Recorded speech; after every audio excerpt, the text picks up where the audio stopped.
Alright, so there has been another Awawa. A second Awawa has hit the stream in the first fucking what?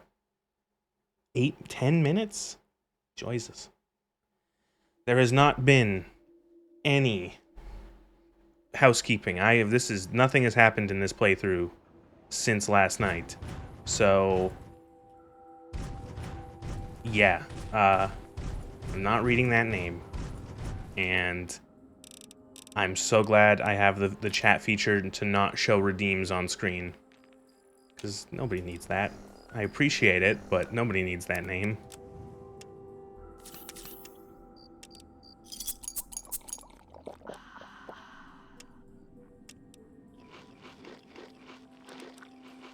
Alright, we still have stuff to do.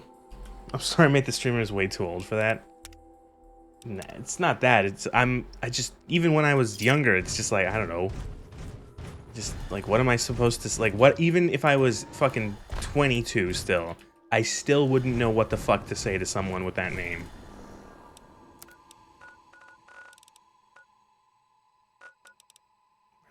Where even the fuck are we? Oh, here we are. Oh. So I had a day that was very long, and the reason why I had a long day was because I went to, I'm pretty sure this, I went to a the first part of a 2-day firearm safety course. So that was fun. It was started at 8 a.m. sharp, and so we fuck you, god damn it. So we did the Canadian firearms safety course, the first part of it, and the second part is tomorrow, and so that was cool. I held a gun for the first time in my life. It's my pleasure to offer. So I can no longer say that I've never held a gun because now I have held a gun. Take your Learned the different types of actions, learned some of the rules and regulations. Oh, a bunch. There was 5 different types of actions out. So we had like a standard double barrel break action shotgun. We had a Remington pump action, Remington 870 pump action. We had some other sort of like semi-auto Remington shotgun. I want to say we had some lever action Marlins. I think they were Marlins in 30-30. And then we had some, I think they were, I want to say they were Savage Arms bolt actions, little 22 LR bolt actions. So essentially to learn like the major different types of what's it called? Of gun type of, or action that you would find in guns that you would get. It was since it's the way that Canada works with with the stuff, there are non-restricted firearms, and then there are restricted firearms, and then there are prohibited firearms. So non-restricted are rifles and shotguns. Restricted are handguns, and prohibited are ones that are just like completely illegal. Also, hello, Lugor. And in prohibited, it's like stuff like automatic weapons outside of like ones that have been grandfathered, and guns that were like if you like, for example, if you saw a gun down to under a certain length, or a stock under, like, either the barrel or the stock down under a certain length, you've created a short-barreled shotgun or a short-barreled rifle, and that can be considered illegal. God damn it. I went to a firearms course today, part 1 of 2 for me getting a firearms license, a PAL, as it's called, a possession and acquisition license. Can we expect me getting one? Yeah, probably eventually. I kind of just to go like target shooting.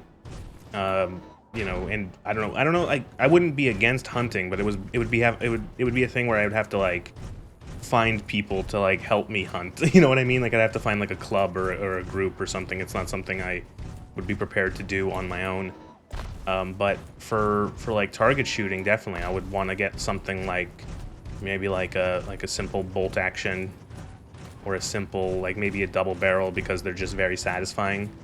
I will say, since I'm a sucker for lever action rifles in video games, I will say using the lever guns was extraordinarily satisfying. That was great. Using the lever guns, they're fun. We you know, one of the things, like the practical part was, you know, you would put some dummy rounds into the gun, and you would do the whole thing, like, you know, make sure the gun is safe, make sure you know, unload it and everything, and it's all ready, blah blah blah.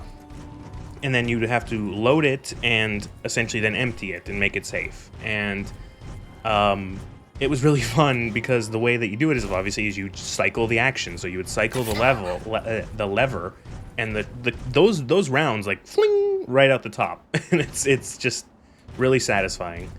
It was really cool.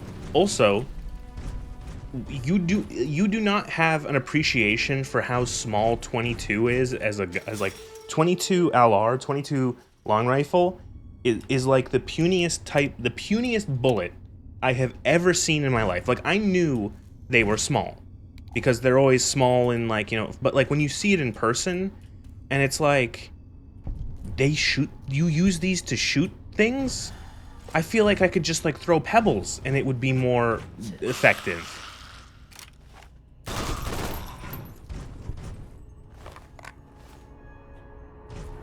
Can't just keep redeeming Fed talk every time. Like,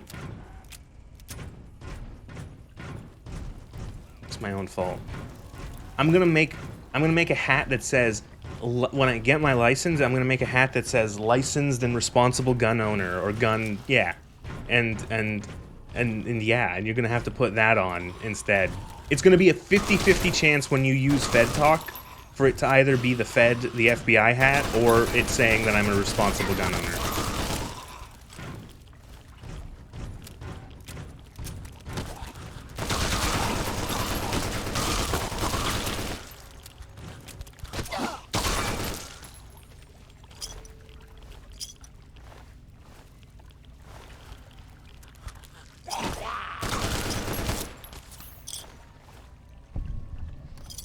So 22 is very small. Vague memories of old L144 cadet rifles back in the... Yeah, it's puny.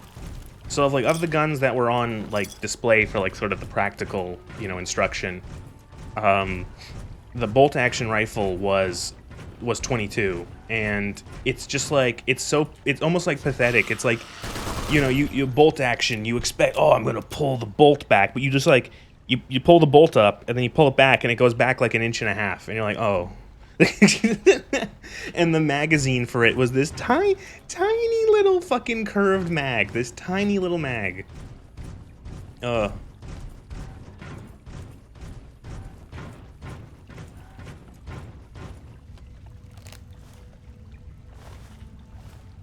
it was fun. So that was part 1. I have to go back tomorrow for part 2. There's more stuff to learn, more practical instruction, and then everyone has to get like an actual test where they show us what to do, like, okay, you're going to be doing this, that, and the other thing. I don't know what it is, but we're going to, like, there's going to be some sort of practical test that we all have to do, like, individually, one after the other.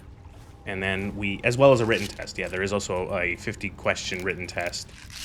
And if, hopefully, I pass, I will get I get essentially a thing saying I passed the course, and then I can go and take that and submit an application to the RCMP, and they will I submit that application along with the paperwork that says I passed a safety course, as well as a picture for the license, and they will hopefully in a couple months license me.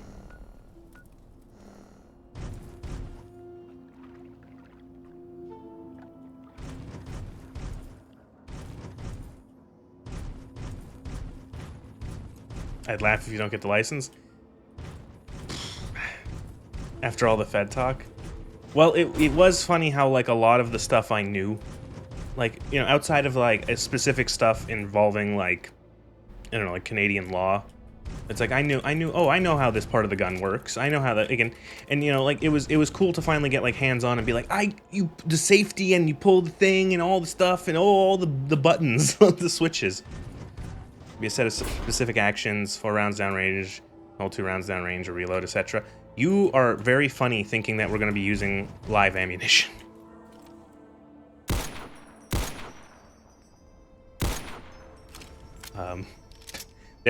There is no live ammunition in this course.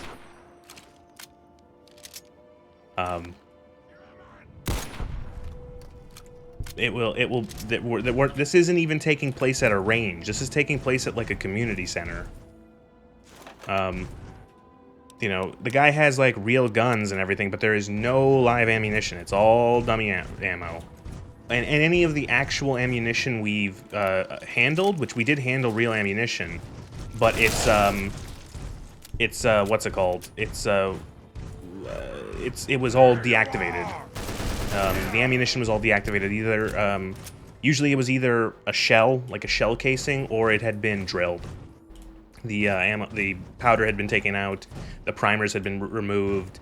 Like in the case of, like, the shotgun shells we examined, you know, he wanted to show us the difference between a shell that is loaded with a slug, and a shell that is loaded with a shot. And so, of course, those ones were still loaded, but, like, the powder had been drilled out. So there was holes in the base, and they just, like, had drilled out the powder. So, but so they were still and I think the primers had also been pulled. But yeah, there's no gets to use the live ammunition test. Well, I'm not joining the military. This is just for a civilian license, you know. So, we're not going to be using any live ammunition. We even had to sign a thing at the very beginning. We had to sign a form saying that we did not bring any ammunition to this course, and that also we are not high or drunk.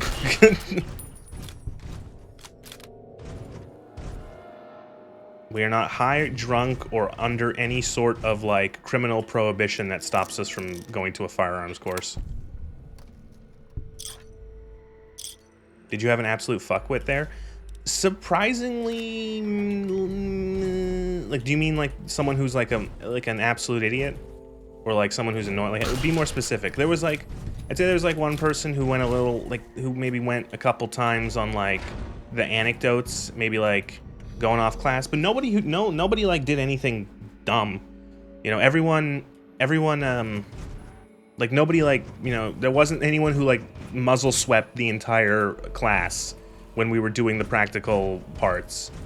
You know, like, nobody, like, you know, picked up the gun and then, like, whoops, or, like, turned, like, around teacher, or, like, you know, whatever, you know, then, like, you know, swept the gun across the entire room or anything like that. You know, and outside of, like, maybe a couple like, you know, just, like, novice hiccups at most, whereas, like, everyone here is pretty much, like, the first time we've ever held a gun. And so, you know, it was just like I fucked up with the shotgun. I fucked up with the pump shotgun. We had to get up to the thing. We had to make, you know, essentially examine the gun as you would normally to make sure it's in, like, working order and safe. And then you had to load 2 dummy shells into the gun, and then cycle load 2 dummy shells into the gun, chamber a shell, make it, like, ready to fire, and then you had to empty the shells. And so what I did with the shotgun is I don't think I pushed the pump back enough the first time, and so what happened is that the first shell didn't actually eject, and then I pushed the pump forward, and I ended up double feeding the shotgun. So that was cool. So the 2 shells just, like, jammed. The second shell just got jammed on the first, and the what's it called? It wouldn't close, and had to use a little bit of tension to push the stuck shell back enough that it could pop out, and then I could chamber the shell, and then the second one and eject it. So that was fun.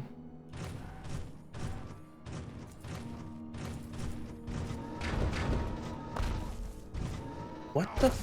Like, I'm sorry, now back to Fallout for, like, half a second. What even is the point of all these areas we're in right now?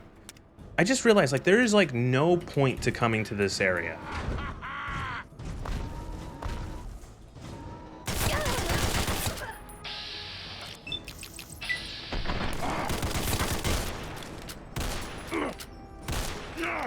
Immersion? It's weird that, like, they made so much of DC, but, like, we've done, like, everything in the game, and you, like, never have to come to L'Enfant Plaza, L'Enfant Square, you know? You never have to go to, like, Arlington, and it's like... And, you know, you could say, oh, exploration, but there's, like, no reward for any of this exploration. Your reward for this exploration is getting to shoot more super mutants. Or Enclave. By immersion, I mean being immersed in bullshit. And fucking horseshit, yeah. It's just... What the... What? I shot their fucking vertibird and they still deployed.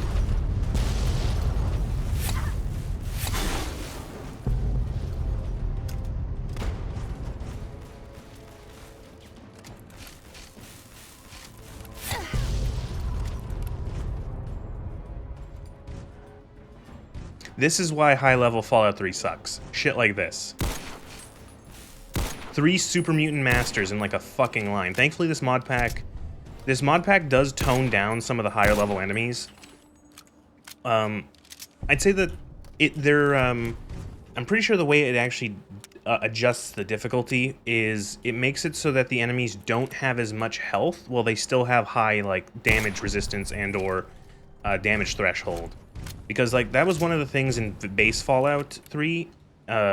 You would have enemies that had very high damage resistance, and the way that they made them, like, difficult, in quotes, was to give them, like, 800 health each. You know, so, like, Super Mutant Masters probably used to have, like, 500-600 health. You know, I know that Super Mutant Overlords, which is the Broken Steel high-level Super Mutant enemy, they had, like, upwards of 1200 health. So, not only were they extremely resilient to damage, they were just walls of flesh that you had to dump just insane amounts of ammo into them. What gun am I using? This is a... this is called the Reservist's Rifle. It's a 3-round, like, unique version of the sniper rifle. That's something that this mod pack does. This mod pack, because in base Fallout 3, one of the most bizarre things they did in base Fallout 3 is that the unique weapons didn't have unique looks. So they would have a unique name, and they usually would have some sort of unique, like, quirk, like more damage, or different ammo count, or maybe do more critical damage. But they just looked the exact same way that any other generic gun looked. And so this one, this mod pack changes them. So they all have unique views, or I mean not all of them, but like a lot of them have like unique looks now to match the fact that they are named and unique. So the Reservist Rifle has like, it has this like wooden stock, it has this like woodland camo. I can hear.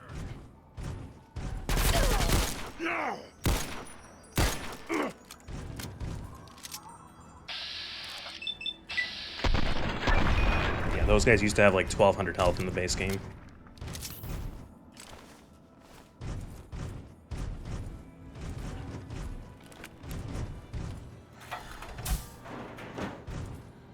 Oh no, he went to get wine and then the apocalypse happened. Oh, skeletons! I love skeletons. I love when my game has skeletons. It makes me so immersed when I see a skeleton.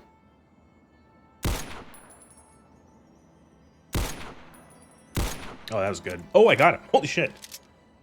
The sole Frenchman in DC.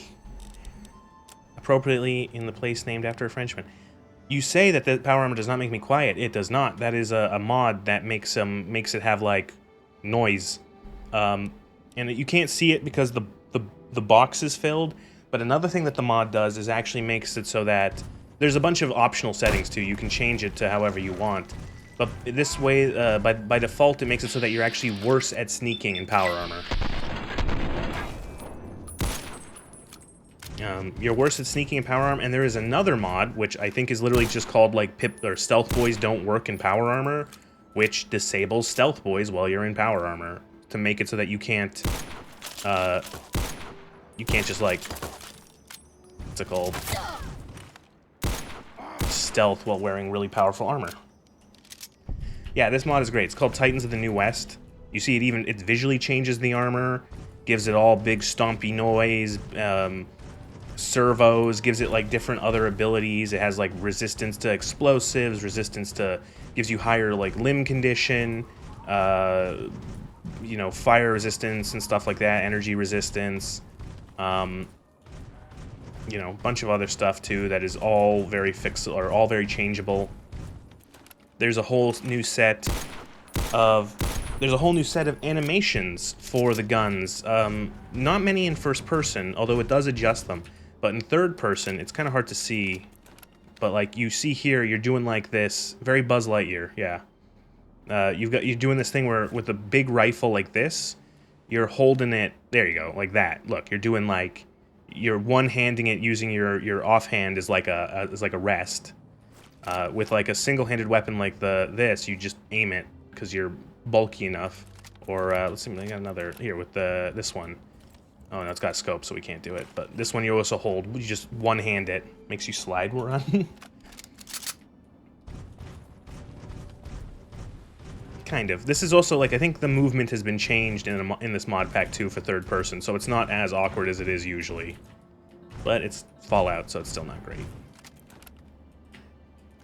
I wonder where this. I still don't know where this is the one-handed assault rifle is rather Terminator-like. Well, I think that's a good comparison, and I think I like it because it's like, yeah, you don't need to hold it with the other hand. You're stabilized because you're in a suit of fucking power armor. What was I gonna say? This is the DLC power armor from Operation Anchorage.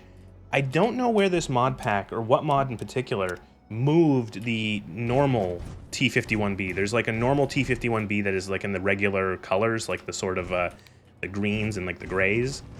This is like the winterized version, as you can see. So I just don't know where it is. And we've like explored so much of this game, so I have no fucking clue where they hid it. I wonder if they just like removed it. I don't know why they would, but it's probably been changed.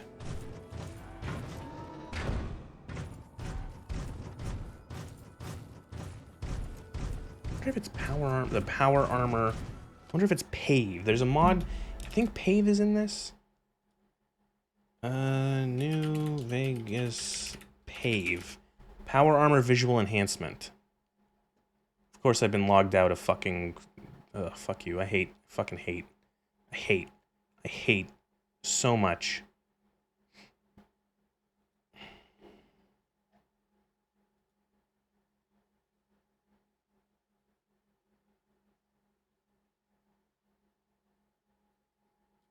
Really? What mod does Which dude mod does this? The mod. Does anyone know my Nexus password? Fuck.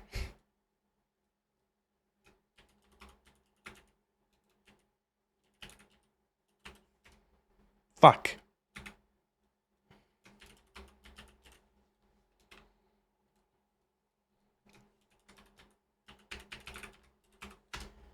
Shit! What is my Nexus password?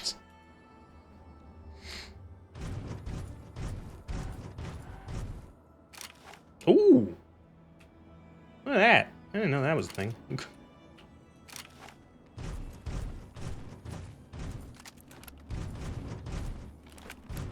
Also, triangle.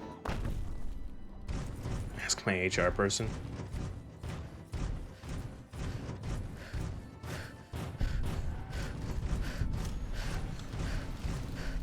I guess, like, I don't know what I would type to, like, what mod would it be? Like, if I type in power armor visual enhancement. So we do have that.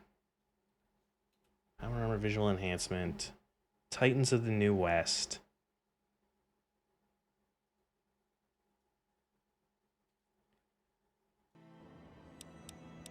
Titans of the New West. Do they move?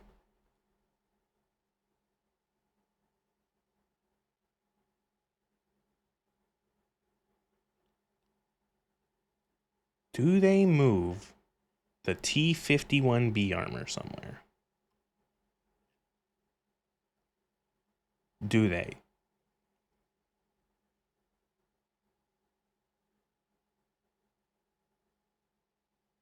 Why though? Why would they do that? Sorry, I'm just like, it's been something that's bugging me ever since I went to Fort Constantine 85 streams ago. Oh my god, how do we even get to like this area? And then there's that too, Penn Avenue North. Penn Avenue South. Well, maybe if we can go Penn Avenue South. DC is such a, it's like a fucking, it's just a maze of super mutants and shit.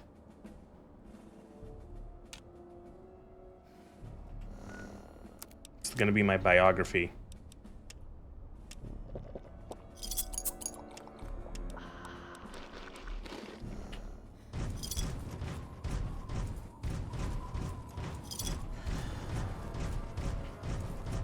How many places have we got left? I actually have no idea exactly, but we're close. We've only got a couple, probably, he says, not really knowing. Oh boy, this is being annoying tonight. It's a good thing I didn't accidentally ban Lugor. Whoops.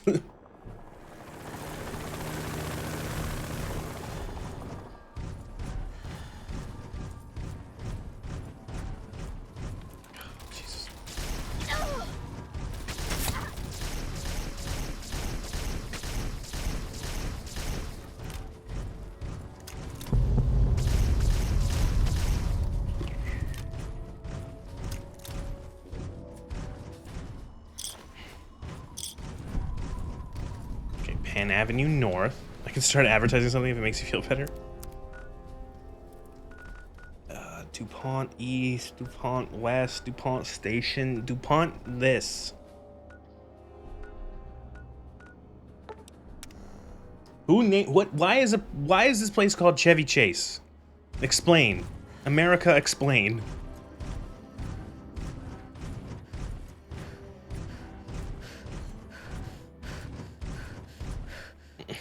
Hot super mutants in your area.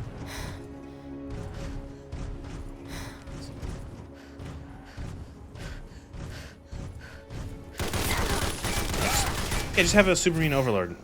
Single centaurs looking for fun.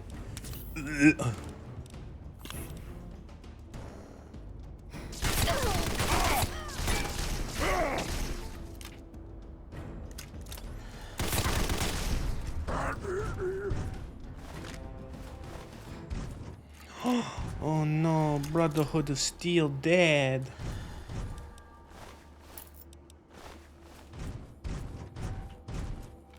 They also nerfed the amount of caps in this mod pack you get for returning Brotherhood of Steel tags. You only get 10. I guess it's to stop you from just shooting all of the Brotherhood of Steel for money.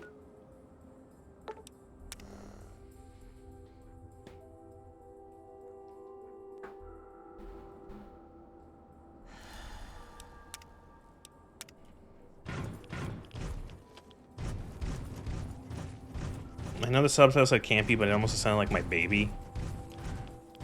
Both of which, yeah, are weird. What the fuck is this? It's like a crashed, what, rocket? Wow, cool. Lots of radiation, very good.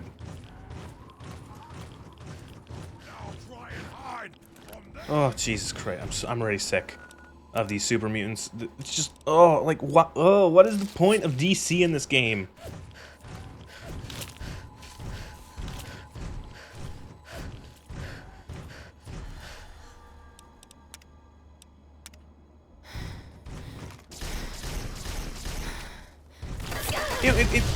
Holy shit. With how little quests there are in this game, you think they could have just like put more stuff in. They modeled so much of DC, and like none of it is used for anything.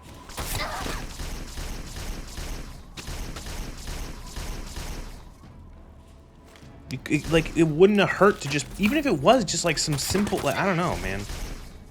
Do I want shit in I don't know, it's just like, like 800 fucking points of interest exist in DC, and like 10 of them are used. Over exaggerating, I know, but it's just, it feels weird where it's like, I guess, yeah, like if it was all the same quality of the rest of the quests, no, yeah, you're right, but you're right. It's just like it feels weird regardless. Like it's one of those things where like if I'm Bethesda making this game, I feel like I would have put more things in it. Does that make sense?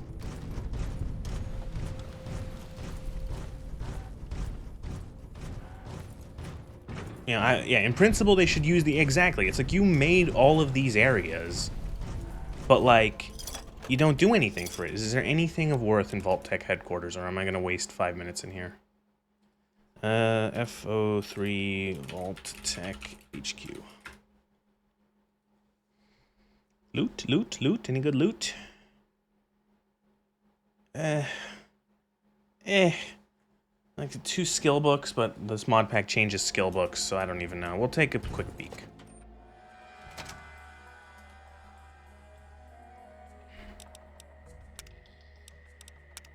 I feel like it's just... Another issue is that, like, so many of these buildings feel the same. I think it's just like a reuse of the same assets.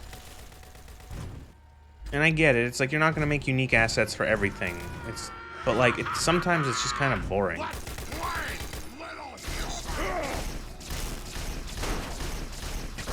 Stupid lady!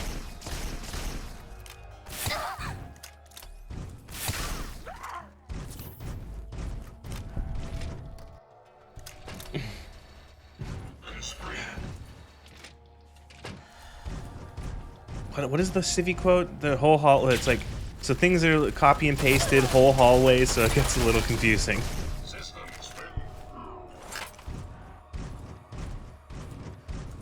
A lot of this game is a lot of this level is copy and pasted whole hallways, corridors. It gets a little confusing. I can't remember the exact quote.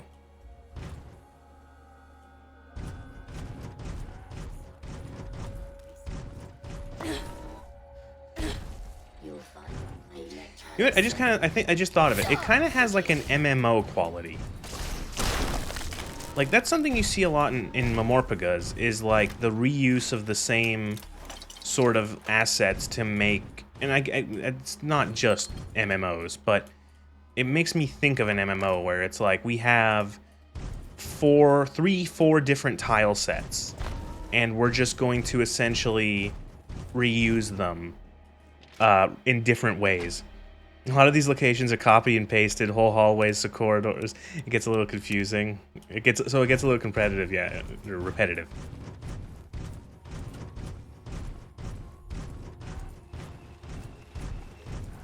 Like this, like, oh my god, this fucking stairwell might be the most boring thing I've seen in a video game.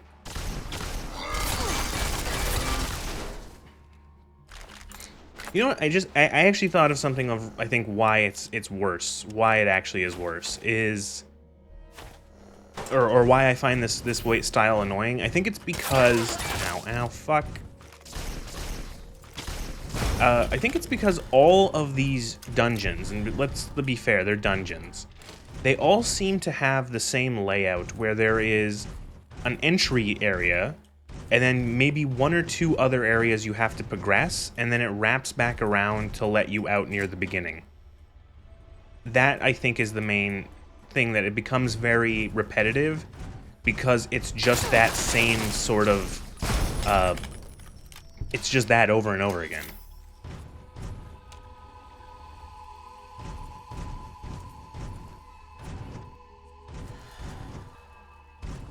If he has one as a TV tropes. I think I came in through this way backwards or whatever, which means I don't care enough to explore anymore. We're gone.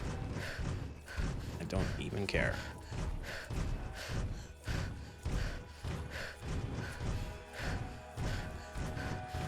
So yeah, like this is clear. I don't think you were supposed to be able to jump up here.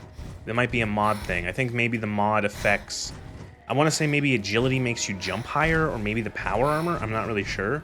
But It's just like you go through, you go into the next area, and then you get to the administration, and then you get dropped back out during the front at the front. It feels so repetitive because every location does that. Vernon Square East. Okay, so I want to check it out because I know there's a whole area called Tacoma. Tacoma Park. How get there? You got to go Vernon East. Okay, so we will have to go to Vernon East, so which is like right here, right? Vernon North, Vernon East. Okay, so that's another thing is we got to Subways. Subways, I love Subway. Subway, eat fresh.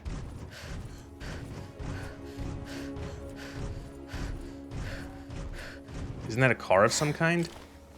I don't know. It leads to like a big factory area. I think Tacoma is probably like the area, like one of the least seen areas in Fallout 3 because there is absolutely no reason to go to there. There's no quests. There's barely any, like, I don't think there's any, like, particularly intriguing loot.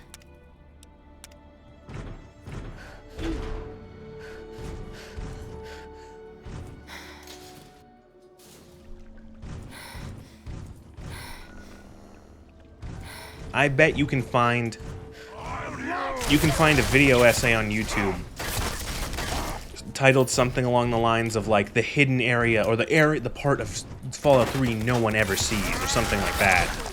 And it's gonna be like Tacoma Park ? Or it's like, have you ever been to Tacoma Park ? Oh, Tacoma, yeah, Tacoma is a car. Yeah, you're right, it is. I think it's spelt differently in this game. I think it's spelt like whatever Tacoma is supposed to be here, it's like a K. But yeah, I've seen Tacoma is a car. Yes, you are correct.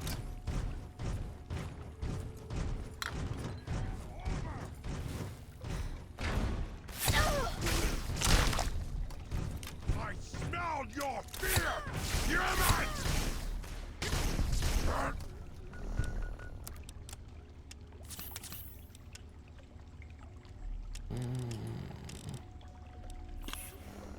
I will say, this mod pack has actually gotten me to play a little differently. I am using chems for like the first time in any Fallout playthrough.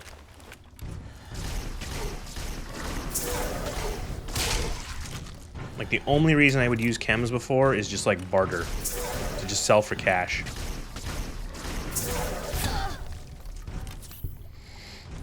So far, I've got details you might have missed in Fallout 3, and of course, 99% of players have ever seen. Okay, so yeah, that second one was more along the lines I was thinking of. The first one is similar, it's close, it's just not as, like, annoyingly, clickbaity.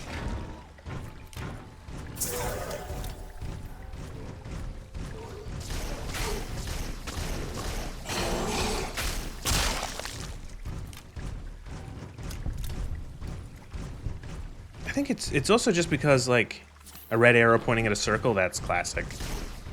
Fucking classic.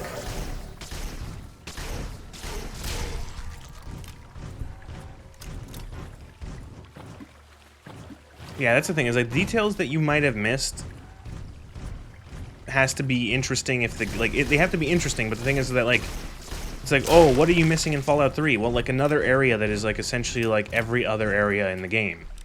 You know, you trudge, and that's the thing, you have to trudge through the 80,000th subway tunnel to get to another area that is just like green filter super mutant hell. So like, what the fuck do I care?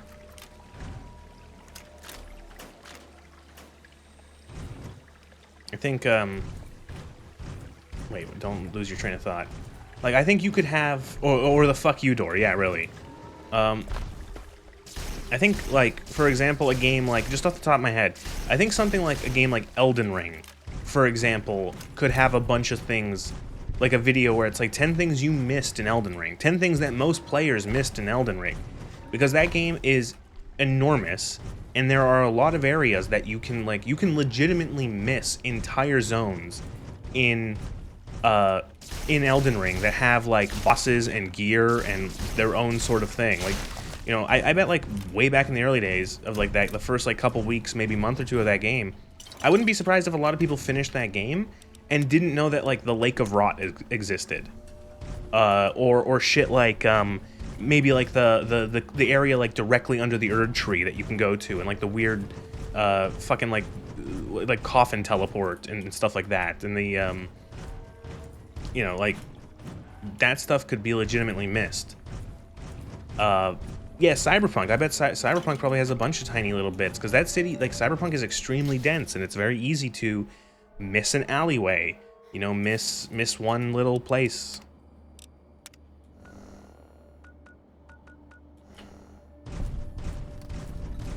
Tacoma Park.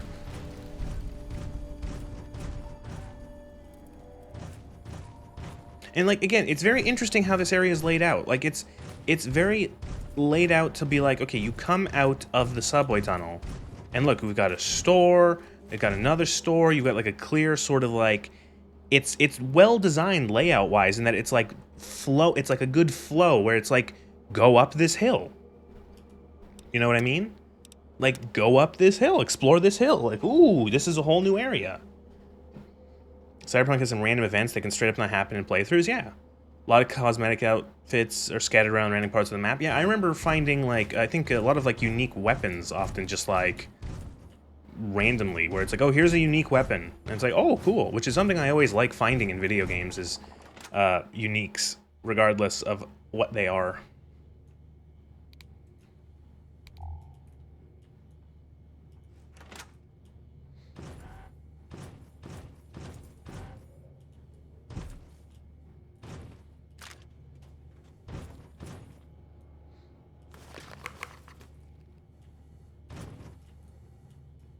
And again, it's like, but it leads you into this store, and there's absolutely nothing in here.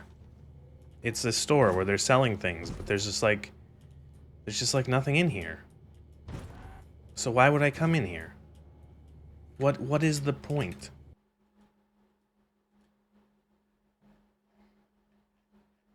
Holy shit, that is a long list. See, the truth is that what you have to do is you have to just mod Cyberpunk and put all of the clothing you want in it.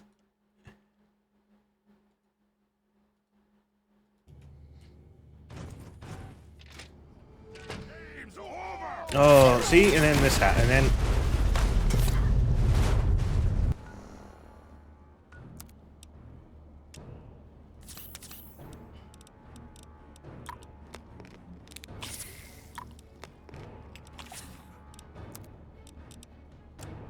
That fucking hurt.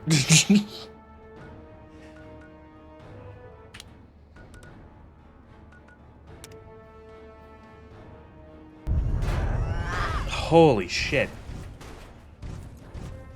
Oh, the car explosions, man.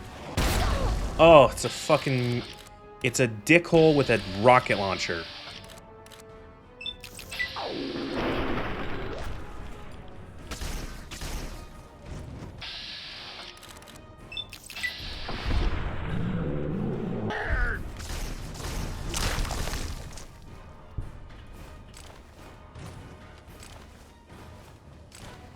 I'm gonna stop talking about Cyberpunk because I'm gonna want to play it again and then just get disappointed.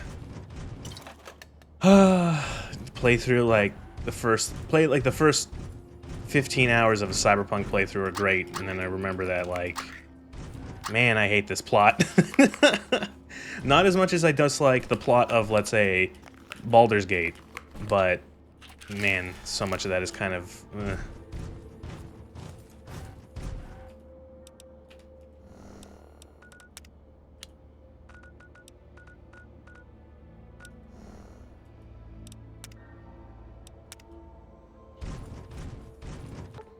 Tacoma Park.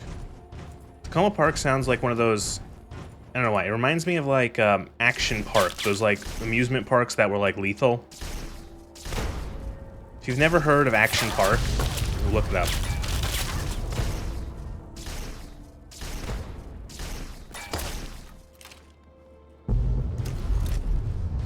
It was a, Action Park was an I don't know if it's still operating, but it was an amusement park in New Jersey that was like famous for being like, for just like, a lot of people had bad accidents. I think maybe someone died.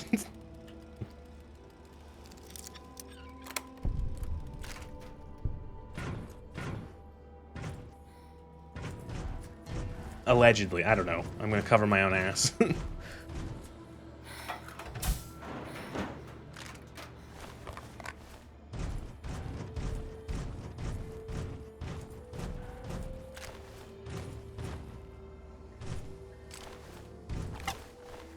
Oh yeah, I wanted to pick up the baseball bat, definitely.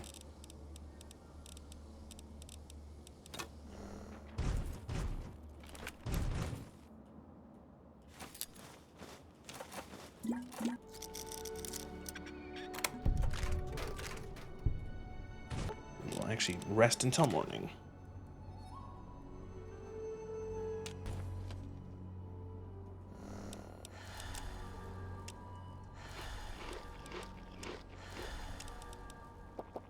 Nope, we are out of water.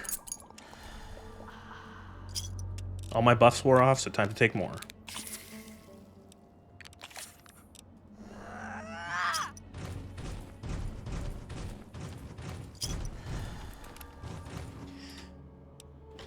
So we've marched up this hill. Nothing has happened. And we go in the house.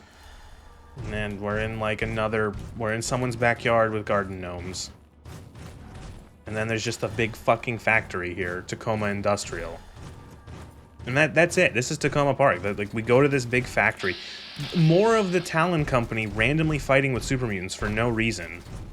Which, again, is just so dumb. Why are they here?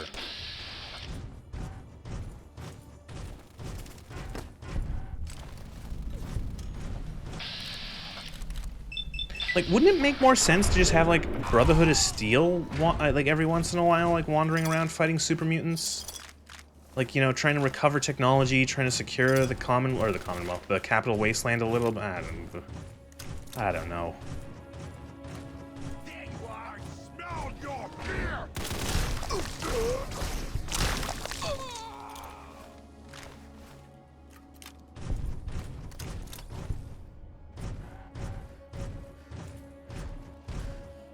Oh, this is where actually one of the last... There he is. Look, you can see him.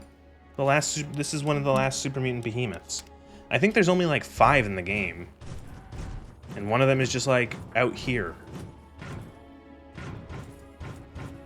Oh, and here's like fucking, look, someone played Half-Life 1. Look, you hit this switch. You can call in an artillery strike. Someone just finished playing Forget About Freeman.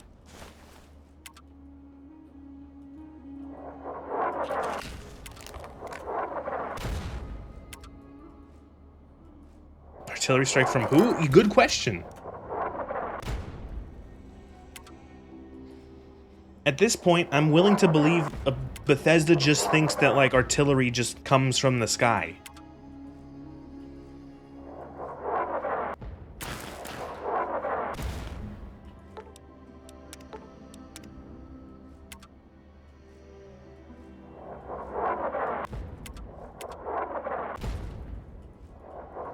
From where? From artillery. Like, come on. Do you not know what artillery is? It's the thing in movies and video games that comes down and explodes. It's just a thing. Army people have artillery.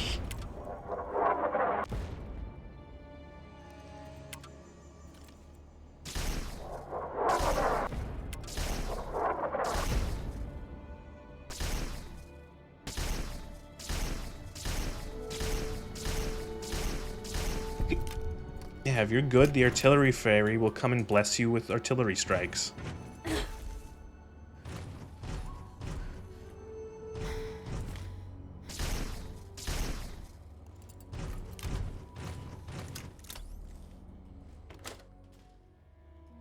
And then, oh, it's the auto shop, and like it's just another, just a room.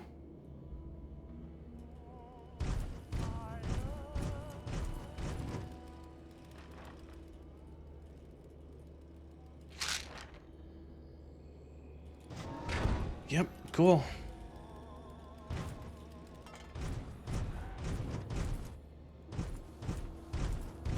I feel like they phoned these areas in.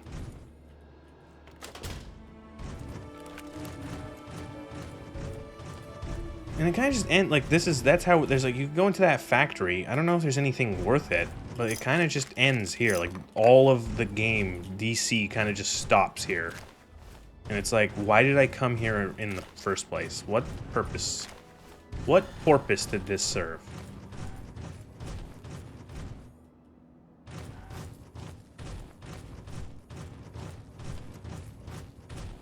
Am I missing a super mutant behemoth? I think I should have got a Chivo for that. There's one for killing all of the super mutant behemoths. I gotta do one more. They're carrier pigeoning it in. Super mutant behemoths. Fallout 3. Capitol Rotunda, Evergreen, Jury Street Metro Station? Excuse me?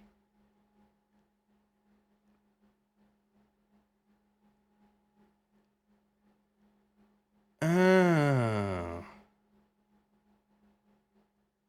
Okay, there's like a weird toggle for one.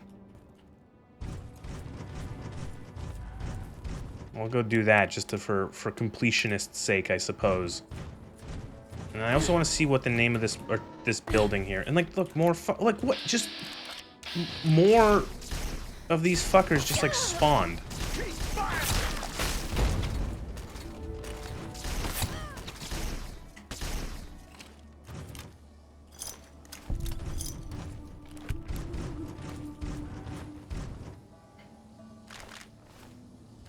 ODSTs.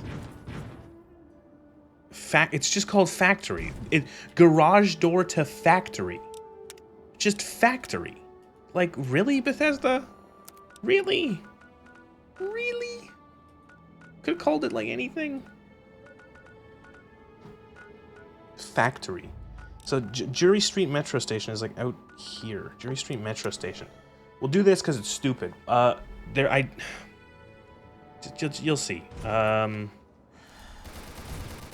Oh, good.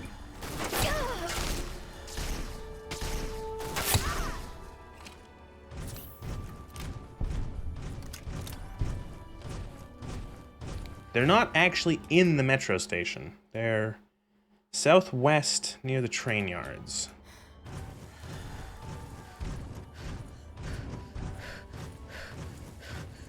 So, yeah, over here, there is a thing you have to interact with, and that spawns a big scoopy super mutant behemoth to come and, you know, kick your dick in. Also, there's a Deathclaw. Oh, super mutants versus Deathclaw. Who's gonna win?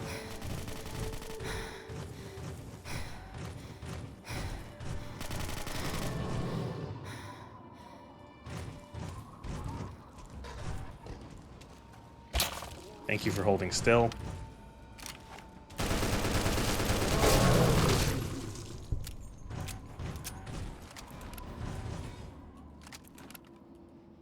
Okay, so what you're supposed to do is you're supposed to go in here and you're supposed to interact with one of this. You're supposed to interact with this cage with the teddy bear, and that toggles a super mutant behemoth to spawn. There he is.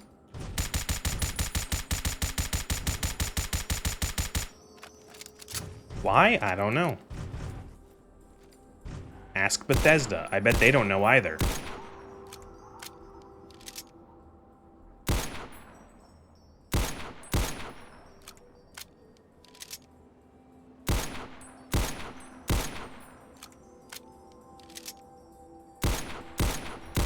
Literally, this is just like we thought it was cool.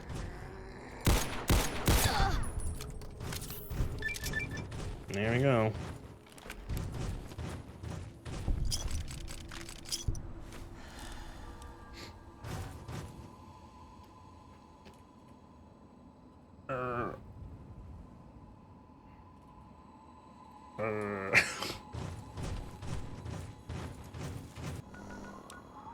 I like how their contribution to making a new mutant enemy is to just make a super mutant, but bigger. They could have done anything, but it's just like, what if we made a big one? Very good, Bethesda. We're gonna put this one right on the fridge.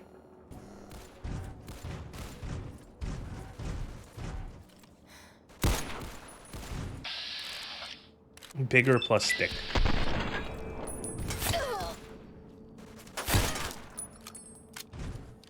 Throw a rock, he big. Literally a 10-year-old.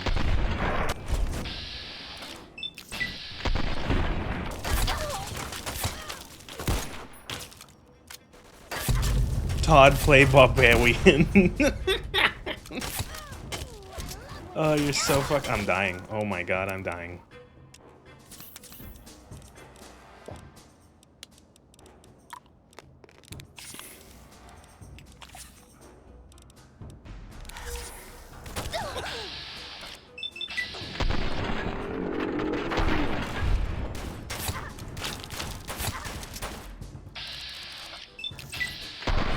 The Disney Star Wars method of stakes.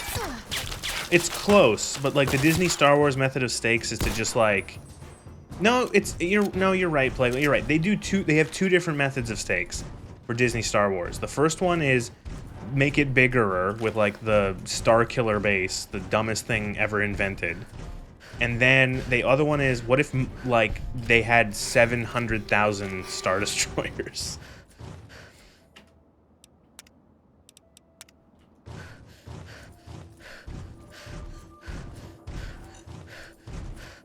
Man, that's stupid.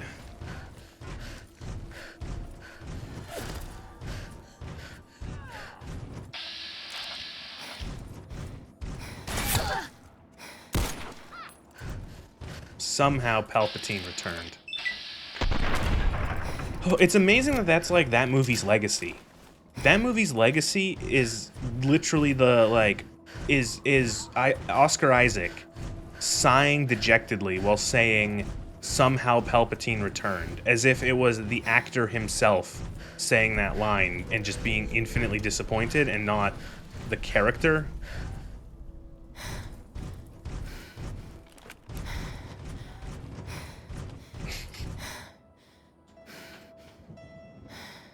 It's so funny how, like, I wonder if Oscar Isaac is, like, really he's probably disappointed with his time in Star Wars.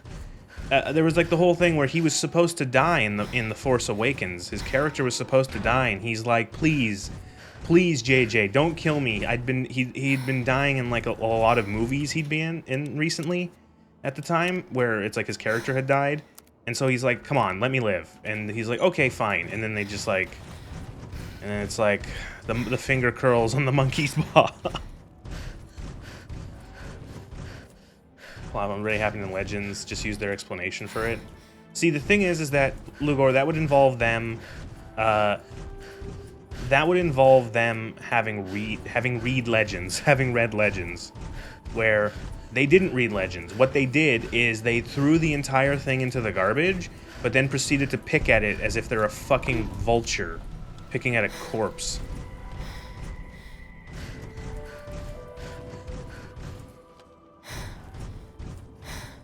Charge of the retard brig. Oh god, they're on like space horses or whatever the fuck, running across the top of the Death Star. I bet they thought that was the coolest shit ever, and they were wrong.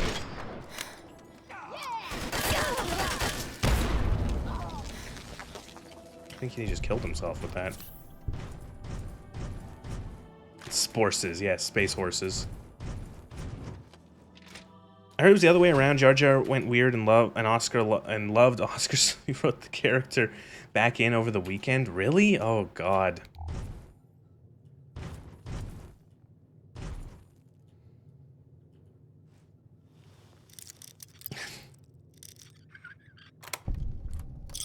They have horses. How did we get them on the spaceship? I don't know.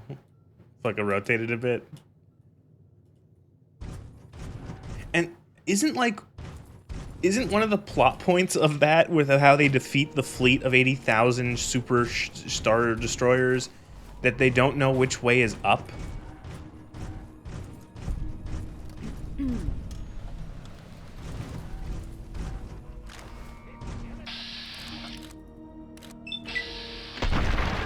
Don't get me wrong, Cavalry Charge would have been cool. Look at the 2003 Clone Wars Obi-Wan. Suits up like a knight and clones and droids fucking charge each other on speeder bikes with lances. The nav can't tell which way is up out there. That's actually real? They have ships that can go faster than light and all this like anti-gravity super technology, but their machines can't tell them which direction is up?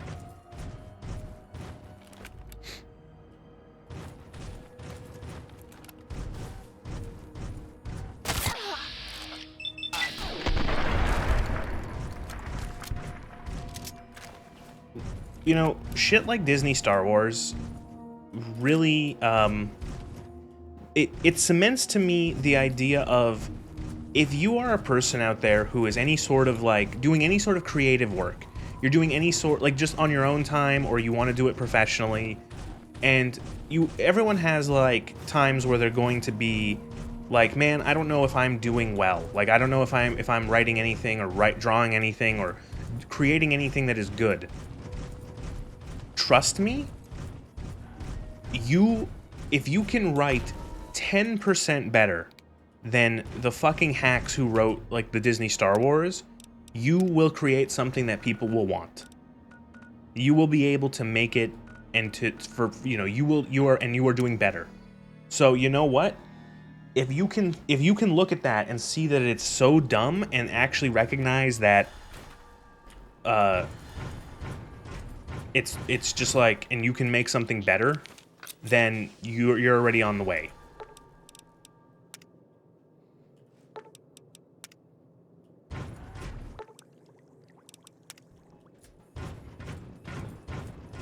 It's good to see you alive and well.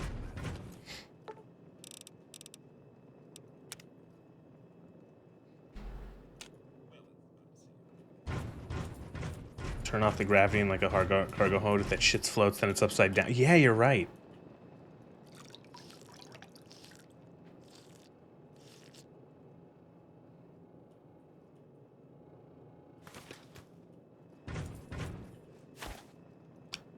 We need 3 more. Luck and whatever other skill. 4 more, excuse me. I hope things are...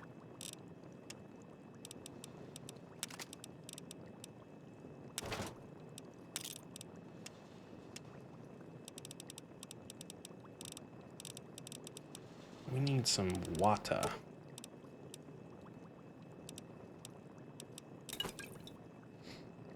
going well for you today, madam.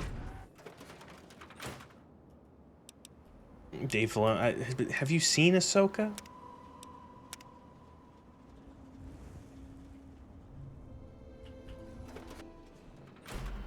I hope things are going well for you today, madam. I think this is just like, I think the Operation Anchorage version of the Chinese pistol. Well for you today, madam. Yeah, it's like it's like shinier, and I think it's got some sort of characters on there. I think the grip is black instead of like wood.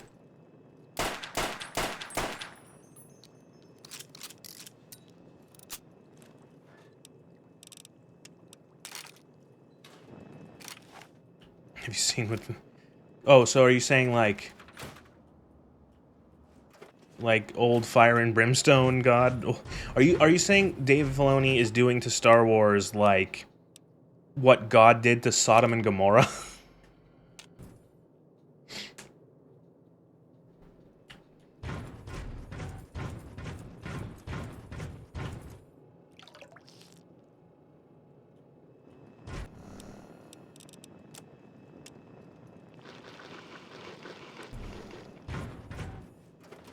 Lots of dead virgins, weird punishments, really big flood.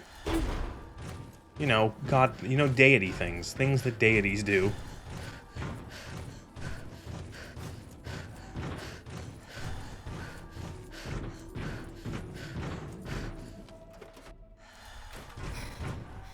Old man who works here. I need a medal for you. Have I gained enough? Oh, we're idolized with Megaton. You gain the Scrap City perk as a reward for maximum rep with Megaton. Oh boy, how bad is this perk? Let's see. Scrap City. 5+ repair. Okay. While carrying 10 or more scrap metal, you gain an additional 5+ repair. What the fucking nigga? Okay, so I guess we have to keep 5 or 10 scrap metal on us for that little bit of bonus.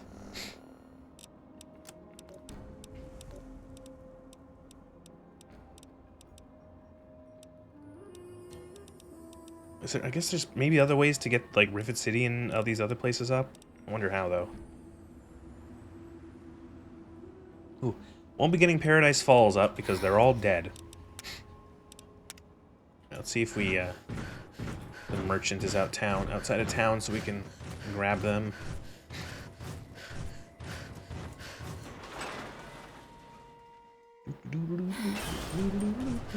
Oh, perfect. Repo me. Looking to trade? Have a look. You sell See if armor. anything Shit. calls All right. out to you. Well, just repair.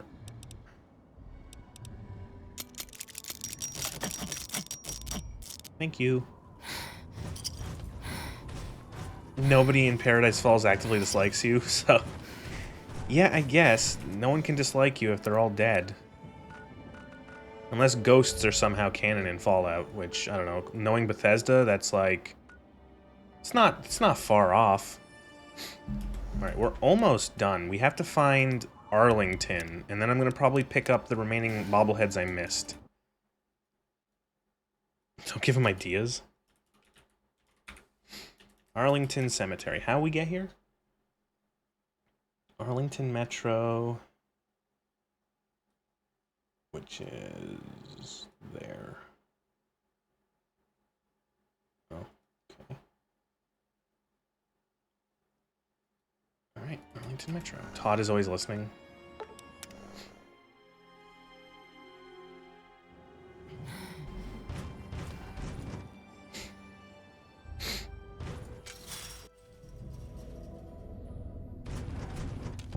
What that summary you just posted is missing, Lugor, is that those supernatural themes are almost always like, are just shit that Bethesda has injected, especially the Lovecraft. There was no Lovecraft shit before this game. And like I think what the worst part of the Lovecraft shit is that it's like so blatant where... Oh, well, okay, maybe the Lovecraft shit.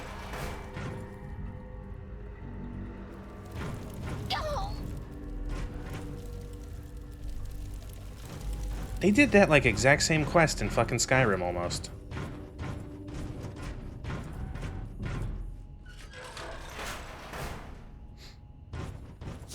Give you the Lovecraft shit. Don't play Fallout 76. There's, like, a bunch of shit. There's, like, Lovecraft stuff, like, a couple places where it's, like, really blatant. It's kind of, like, Easter eggy still, but it's so, like, oh, by the way, this is, like, Lovecraft stuff. And then there's also,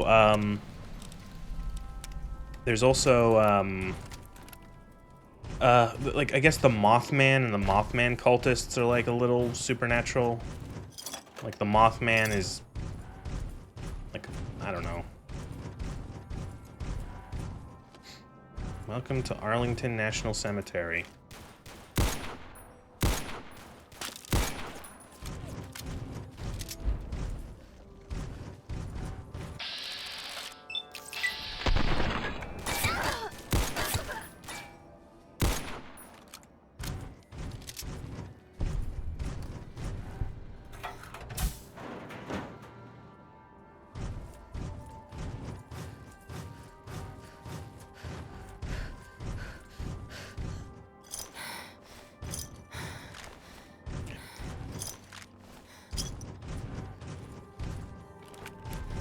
Okay, I think we might actually be, like, done. Like, we gotta find the Arlington Cemetery. Hey, it's a bit busy for a cemetery there, hey. But otherwise, I think we're pretty much have found everything on the map. Locations. Is that a thing I have? Locations discovered? 216. Someone search up how many locations there are in Fallout 3, and please tell me it's close to that number. Specifically look for base game, so I know. Oh, there's two more over here. Arlington Cemetery South and Mama Dolce's, right.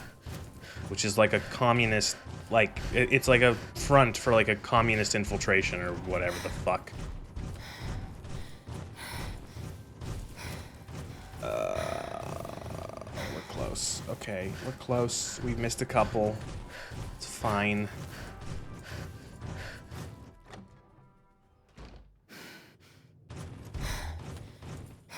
think there's the luck bobbleheads in here somewhere.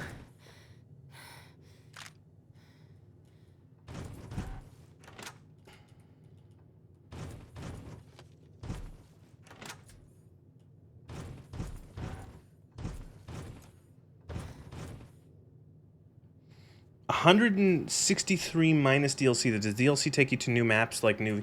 They do. They do have locations. The DLCs. They have even the ones that don't have like, even like I think Operation Anchorage has a map. So we might have found them all. Look, Abe Lincoln. It's a shrine to dear old Abe.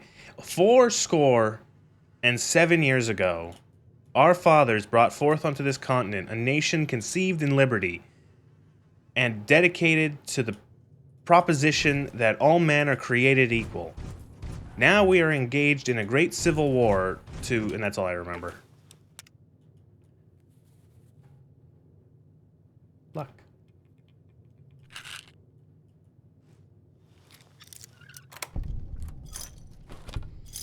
He's been activated again. I'm gonna start keeping a copy of the Gettysburg Address next to me. I guess you could say that is actually legitimately Fed talk, considering it is the federal government.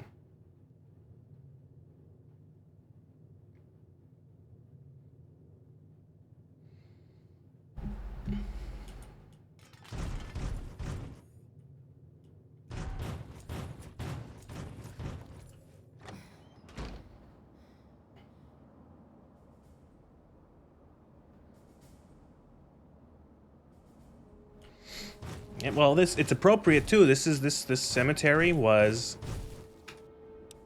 made for the Civil War dead originally, I'm pretty sure. Arlington Cemetery.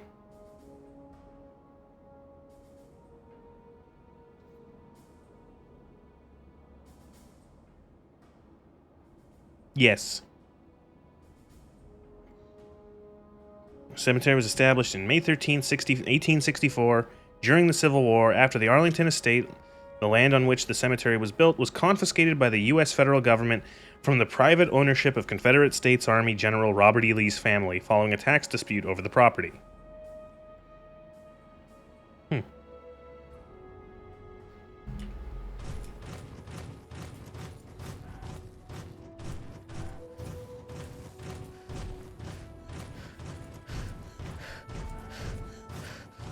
That is wonderfully fucking petty.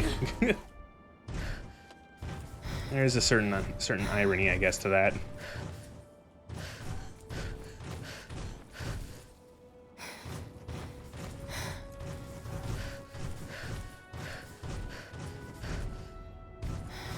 Confiscated shit, we're not gonna bury all the soldiers you killed in it. Yeah.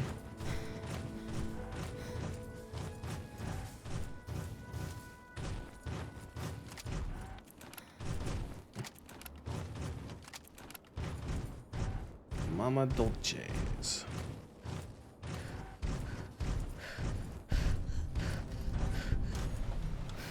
Arlington Cemetery South. Is there any point in going into Mama Dolces? Mama Dolce. Is this place literally just like gonna be called Generic Factory? Oh, it's actually got a name. Is there gonna be anything worthwhile in here? Let's take bets. No.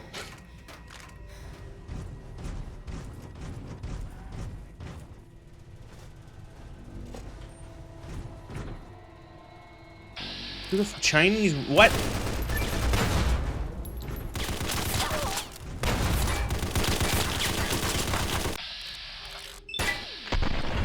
So, you mean to tell me that these fucking people have just been standing around this fucking food factory for 200 years as ghouls?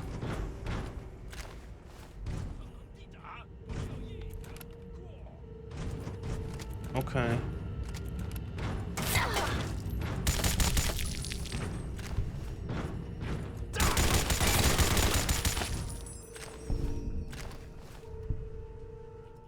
Sure, why not? At least it's different. Yeah, different. Cool.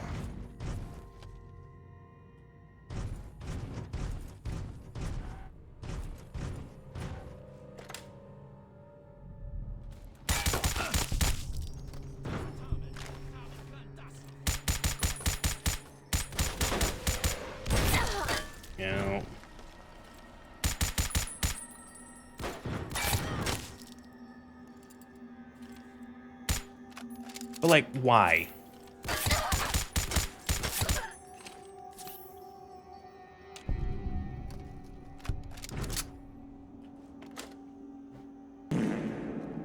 Thank you for following. I almost said Melody. Melody Unfair. Thank you for following, Melody. I can promise you that English is the only language I speak. Because I just like... I don't know. Like, you would think that these people would just, like, fuck off after a while. Just be like, okay, guys, I think, like... I don't think we're, like, what are we doing? Like, what is our... I don't know. And, like, they're still wearing their uniforms. Like, and, like, they've maintained, and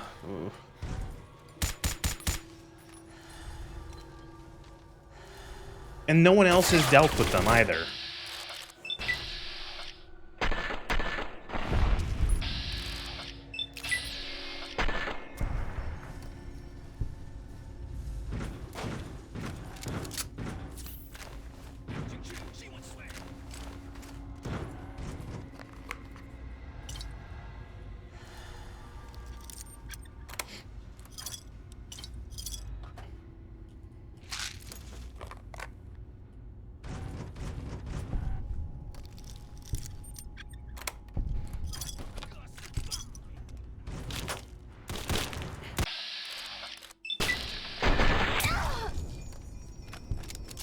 There was a what?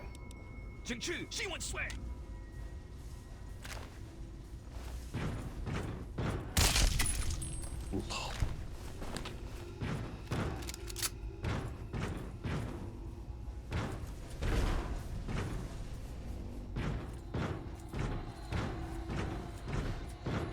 was a key?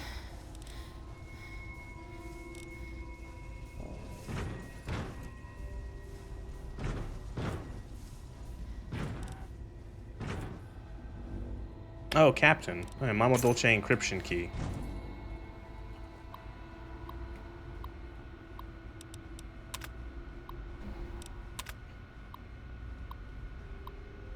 Establish a cover operation in Mama Dolce's.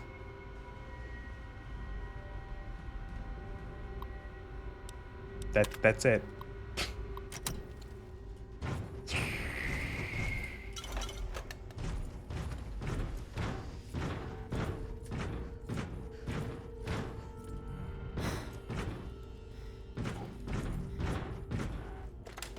I am thoroughly whelmed.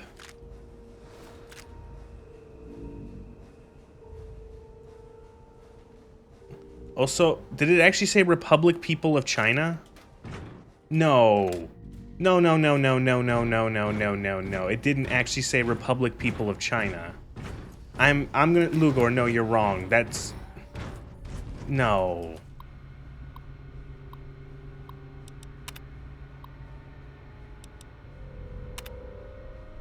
The Republic People of China? Is that a thing that, like the Republic... No, that doesn't sound right, right? There's no... They don't say that, do they?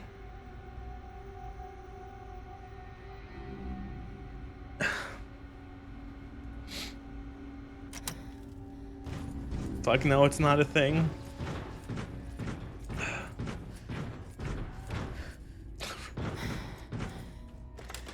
Maybe it was actually like a I don't know. Maybe it was like a honeypot to capture Chinese agents. I don't fucking know. Oh, fuck, that's funny. Why did I just pick up a crutch?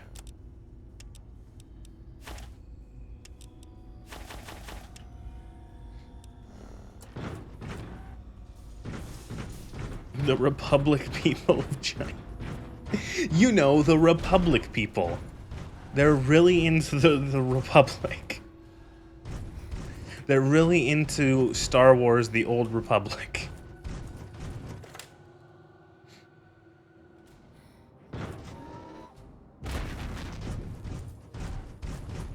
Oh, that's fucking useless. Okay, so I think we're pretty much done. We got some... I gotta find... Let's find the final bobbleheads. This one here is the train station to go to Vegas. But let's find the bobbleheads, the last ones, because they do give us perks. I don't know which ones. I'm going to check. Let's see which ones I'm missing. The Republic people of China. All hail the Republic people of China. Alright, so we got all the special ones. What stats are we missing? Barter. Survival. Energy weapons. Explosives. Medicine. So what's between explosives and medicine?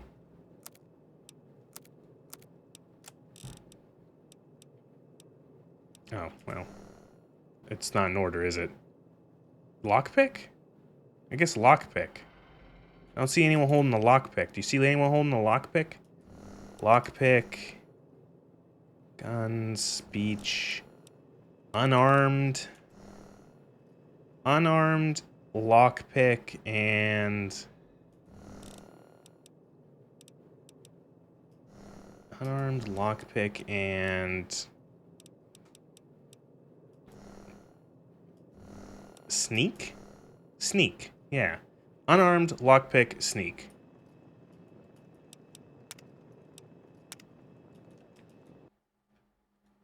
Where must I go? Bubble. Bubblehead. Vault-Tec bobblehead. Vault-Tec bubble bar.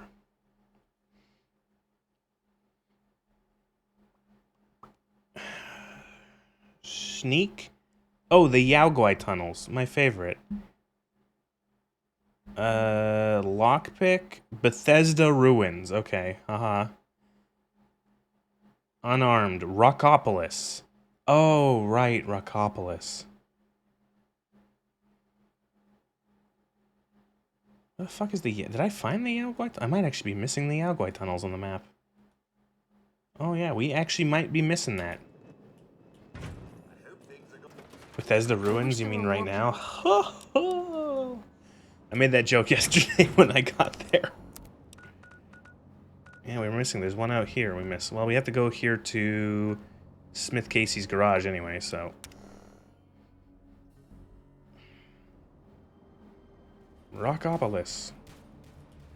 So we have to go... Rockopolis is an unmarked location that's like due west of here. And it can be something that's either going to take me 1 minute to find or 10 minutes to find.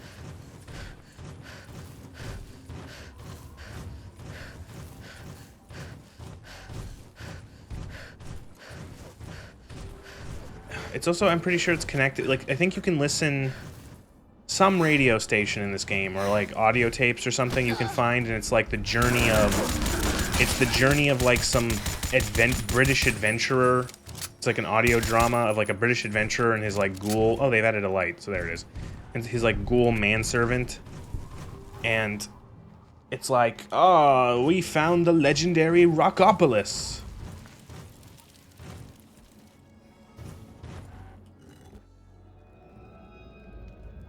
Yeah, something in Argyle, that's it.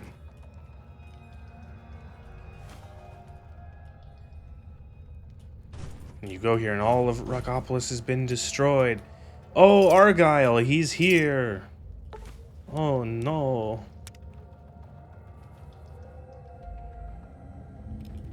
I think you're right, he is at Tenpenny Tower. Just another one in the list of Bethesda just for some reason adding characters who are English, or from the UK in general. To this, I don't know. I'm gonna say it's Emil. Emil has a thing for just adding people to the UK from his game, which is weird. I don't know. Maybe it's not weird, but like, is there like a term for a UK-aboo or something? Because like with a name like Pagliarulo, it's like he's clearly Italian, of like by descent. Right? Tiaboo? Oh my god. Oh my god. That's fucking... that's great. I love that. Did you make that up or is that a thing? Because either way, that's great.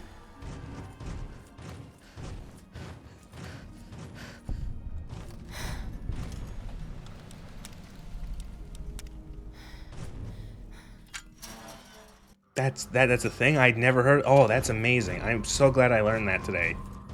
That's they're rare, but they exist, and now there's a term for them, and that makes me so happy.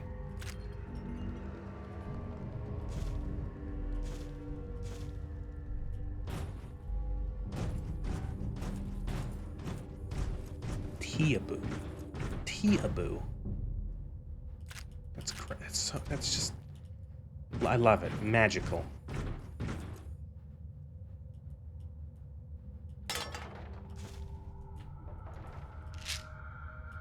Are there like other terms? Because I know there's like weeaboo and weeb and I guess like there's an America one too. I don't remember, but like there's a bunch. But there's probably more. The internet has infinite time to make up stupid shit, so.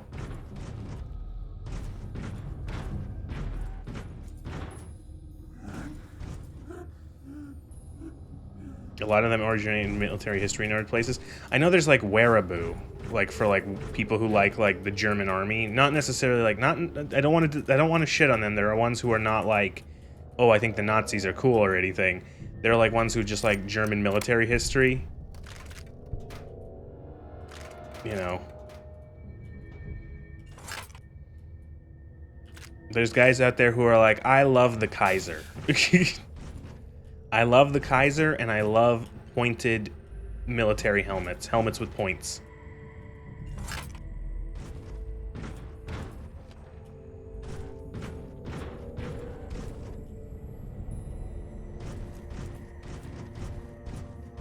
China booze.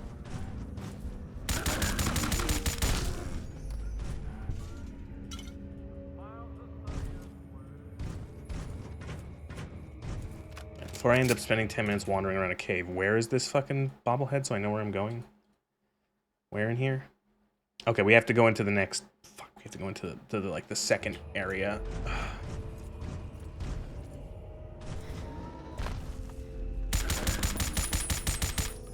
We are at the point, thankfully, where Yao Guais are not as scary as they were.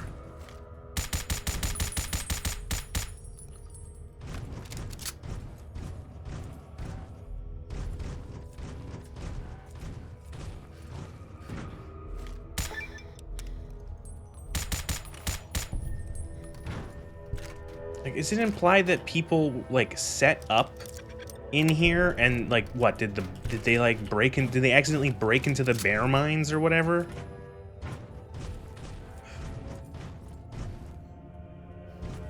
Which there's more than I'm not aware of.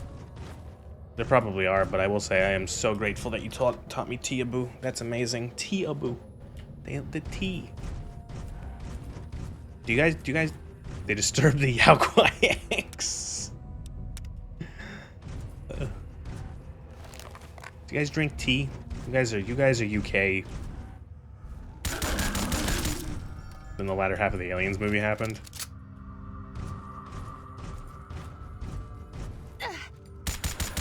I like tea. I don't drink it often enough. I should drink it more. I enjoy it quite a bit. You're more of a coffee drinker. I quite like coffee. It's just that it can be really harsh on my stomach, so I don't drink it very often. Because it's like I'm rolling the dice on if it's going to upset my stomach and give me heartburn, and so I don't drink it a lot. But I do enjoy coffee every once in a while. I'm a sucker for specialty coffees. I like a cappuccino.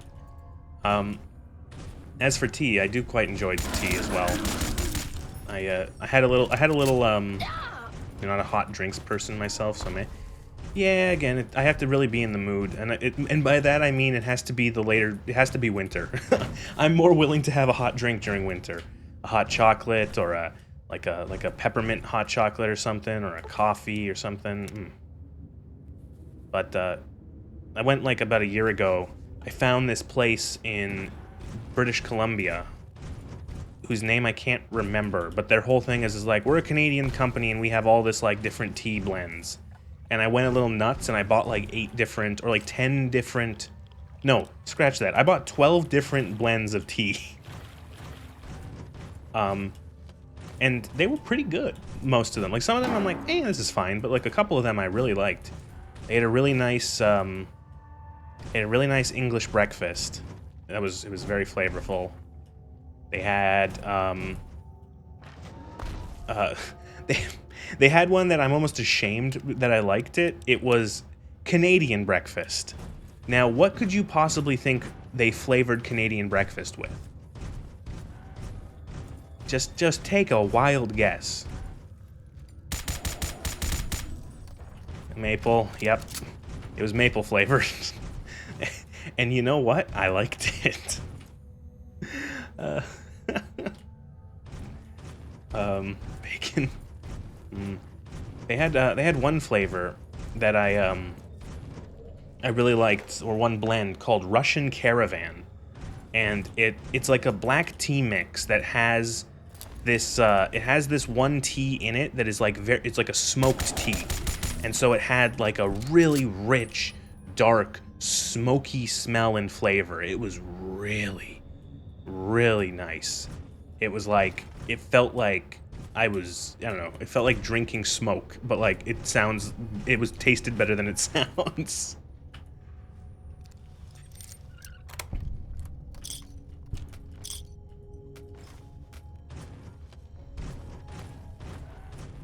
We should Britishisms. We should mention the TV pickup. Excuse me. Explain. I require context. My context. I gotta make a context hat. That's what I'm gonna make for my. I gotta start writing this shit down. I'm gonna make a notepad on my phone, or a note on my phone. VTube ideas. I require context hat. 50% chance to have a I am a licensed and responsible gun owner hat instead of Fed hat. There we go. A bubble? I need more. I need a contact. Bubble what? What did we say bubble wise, Plagueling? What are we talking about?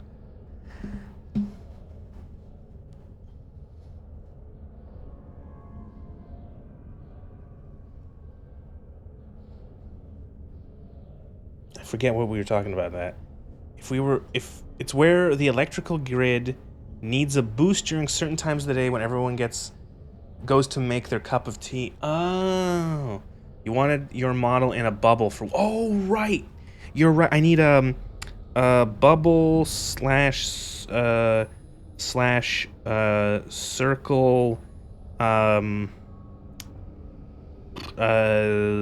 what is it called? Like overlay or whatever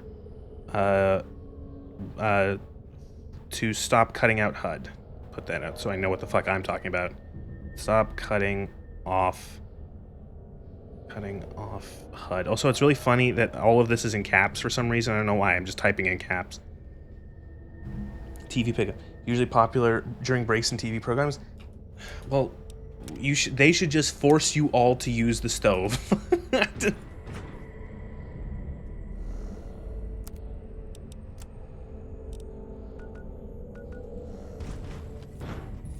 Boil it the old-fashioned way. Put it on your stove.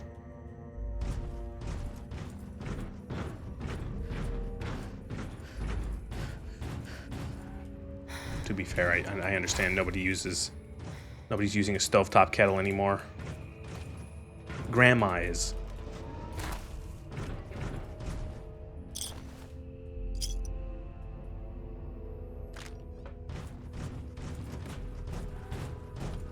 Well, you boil the water on the hob. You get like a stovetop kettle, you know, the ones that go brrrr.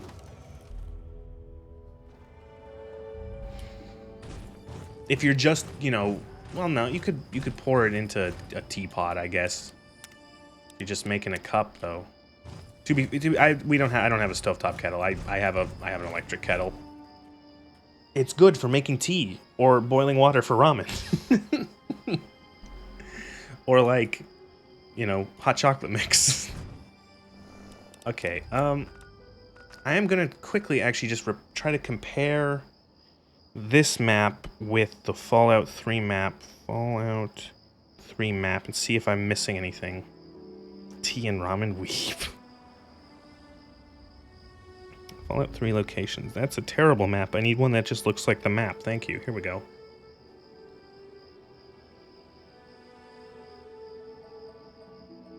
Oh, this is going to be a while. You know what? I think it's actually kind of interesting how conspicuously empty this is. You could just give myself the Explorer perk. Okay, how about, you know what I'll do? Save. We'll do that. We'll actually do that quick just to see. And then we'll load the save. Explorer.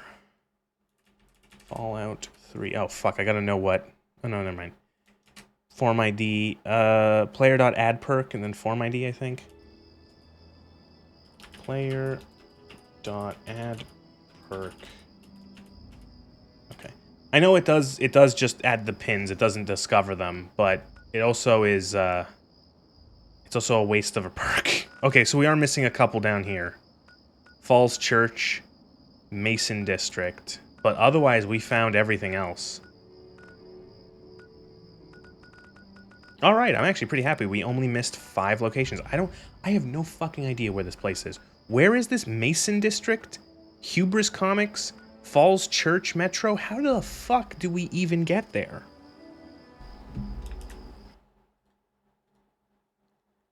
Falls Church.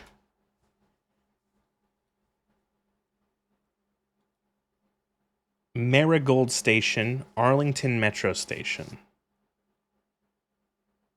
Okay. How do we get to Mason, whatever? Mason, the number's Mason. Mason District? Flooded Metro, Franklin Station. Okay. Okay, Franklin Station from Falls Church. Okay, so Marigold Station into Falls Church. And we're good. I'll load so I don't have the Explorer perk. It's more fun.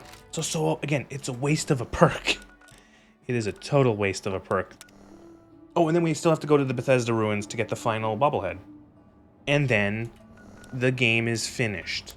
That is done. Fallout 3 has been sucked dry. I could have picked a better phrase, but I chose that one. Let's not think about the person. Let's not think about the person who came here at the beginning of the stream and posted and like redeemed a Wawa. Let's not think of their username. Be poetic, finishing it in the ruins of Bethesda. It's like certain amount of NUI. I think it's like I don't know why I immediately thought of the Ozymandias poem. I thought of like we're in the Bethesda ruins and I can just imagine like Bethesda like look upon my works ye mighty in despair, and it's just the wreck of the Fallout franchise.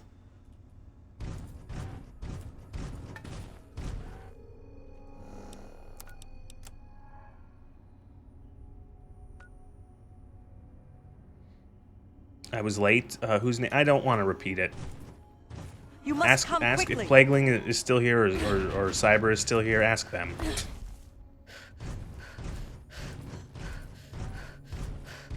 Oh, it Falls Church. There we go. I will not disgrace.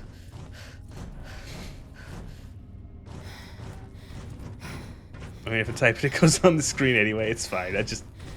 I'm joking. I'm playing it up because it's like whatever.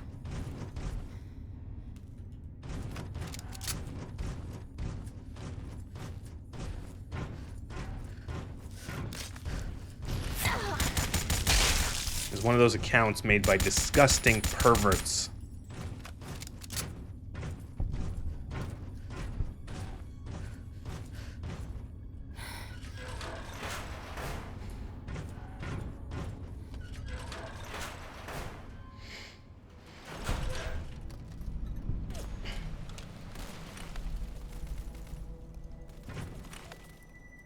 Oh, we got fucking super mutants.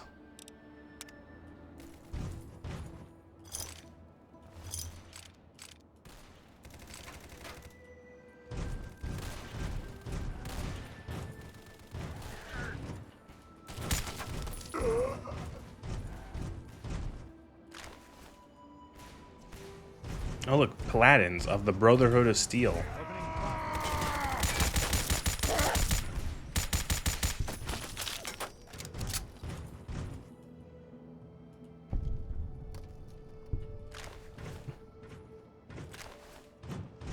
One of the weird fetish. I think it is perfectly fair to say that someone's fetish is fucking weird.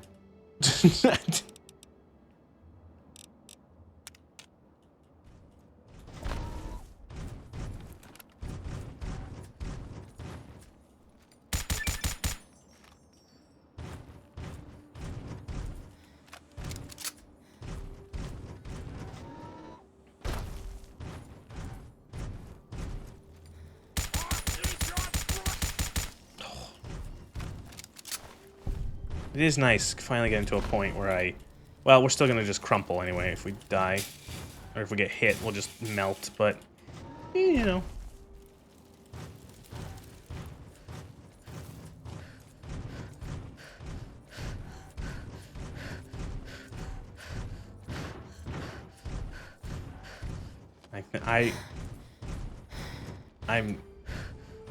Everyone should be ashamed. I'm a VTuber. What's your excuse? Or I'm a VTuber, so I am ashamed of myself, so...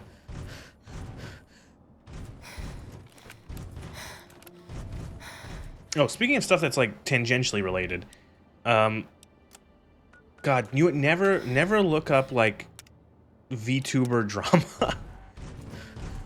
I don't try to find it, but, like, I get VTuber drama put on my feed of, like, you know, Twitter and shit. And sometimes I'm just like, it's just so fucking tedious.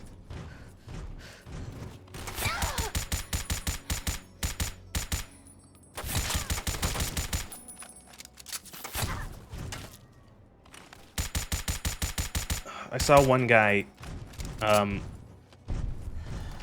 bemoaning the fact that, like, VTubing has become, like, more popular. And specifically, like, talking about how, like, a lot of VTubers don't... Oh, originally VTubers had, like, character. They were playing a character. You had fucking, like, kayfabe and all that shit. And now it's just people using it as an avatar. And I'm like, yeah, that's exactly what it is. I don't want to fucking play a character. I just wanted to have an animated... I wanted to have an anime avatar that goes ba ba ba ba ba ba ba on the screen. Because I think it makes... I think having some sort of thing reacting makes the stream a little bit better, but I don't find face cam convincing. Also, it's like, you know what it is? I'm still from the age where you didn't want to put yourself on screen. I'm from the age of, like, if your, like, face ended up on the internet, you have made an extreme mistake somewhere. Do you know what I mean? And so I wouldn't be comfortable with a fucking face cam. Because it's just like, it's completely antithetical to how I grew up on the internet. No one used you never used your real name. You never, like, you know, gave it, like, information, like, specifically about, like, your, you know, where you live or whatever. You never did anything like that. You never put, like, a picture out of yourself that could be, like, tracked back to you. So, man... I just don't understand why people are like, you know, oh, here's my name and my face and my address. And then, you know, oh no, everything's gone bad.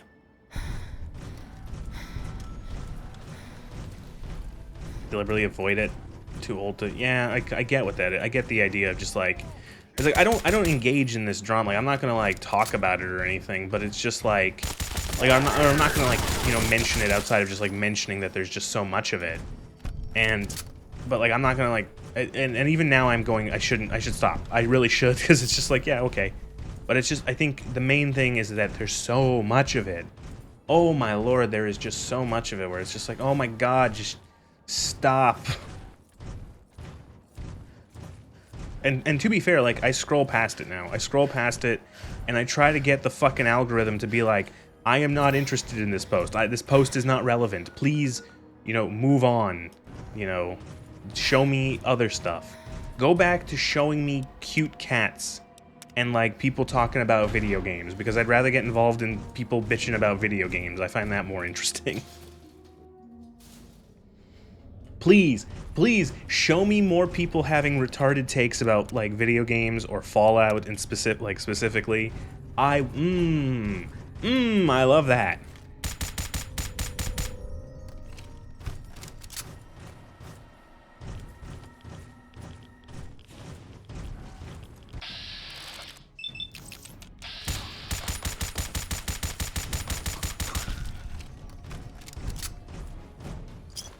I want more people to tell me how.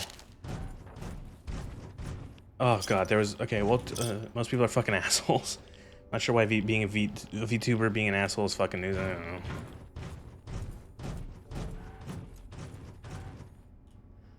There was one the other day or a couple days ago where there's another person I follow on YouTube. I'd say I don't know if I'd want to pigeonhole him, but as like he does a lot of videos on Fallout and streams of Fallout, Kretosis, and he was having I don't know, he was talking about, I can't remember exactly what it was, but like he was mentioning how in Fallout New Vegas, the good karma and neutral karma Mr. House ending states like, oh, that like House keeps the New Vegas safe for generations afterwards, right? And someone fucking replied to him like, oh my god, you're so fucking stupid. It's like nowhere does it ever say like that Mr. House keeps the Wasteland safe forever or for generations. And he literally posts the text of the end slide where it actually says that House keeps the Wasteland safe for generations. And it's like what you're arguing with the biggest morons. Like, holy shit. Where's the flooded metro? Oh, there. Holy shit. You know, it was so embarrassing where it's like someone so confidently incorrect about their opinion where they literally say like, someone says, oh, this ending of this game says this. And they go, you fucking moron. It doesn't say that anywhere. And then you just post it and say, no, it says it literally right here. Right here. You know, I think I replied to that tweet. I said something like, it's like these people, you know, these people will like shout, oh, you need media literacy, you're fucking stupid. And they can't even read what the ending slides say.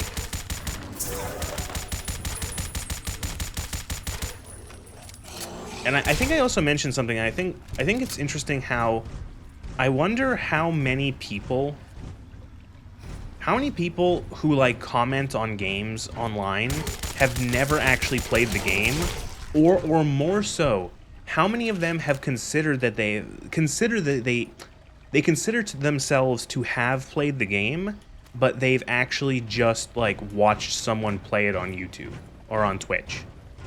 Or something. Like, they've watched a stream of someone else play it, and they consider that them playing it. Like, oh, I watched someone play this game from start to finish, I've pretty much played it. You know, or like, they're thinking of like, oh, I played this game, you know, 10, 12 years ago, so I remember it, you know. You know, I played this game once a decade ago, yeah, I know exactly what happens in it. And then you get these people who go online and just shout things that are so confidently incorrect about the things they're claiming about a game, and it's just, oh. Hello, Cyber. Weird. I am complaining about people. I'm talking about video games. Listen, I play video games, so I'm going to talk about video games.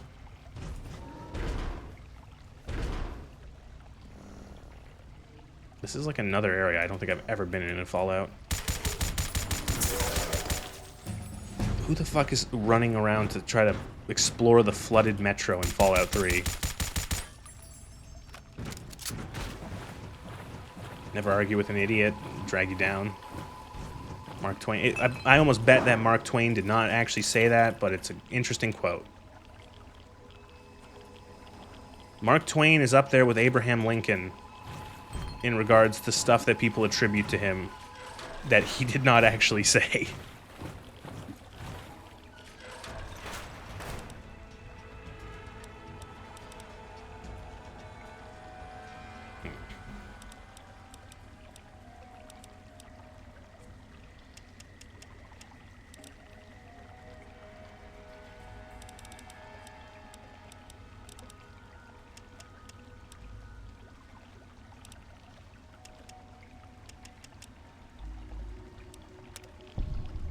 cynical nihilism in regards to the loathsomeness of the human condition and its propensity for uninformed speech. What?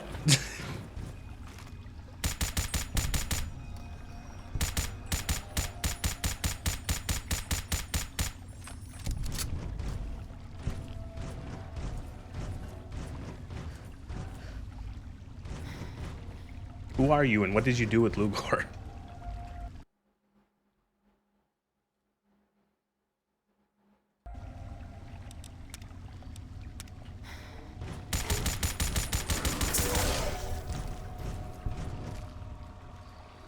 That scope looks so PNG looking because it is.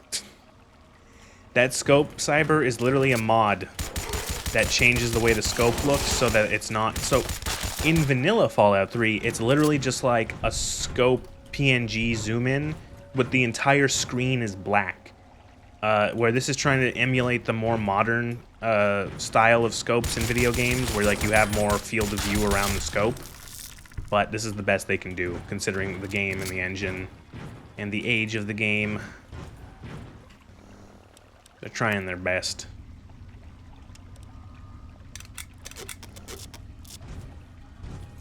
People are assholes and don't know what they're talking about. I can speak all fancy and complicated when I want.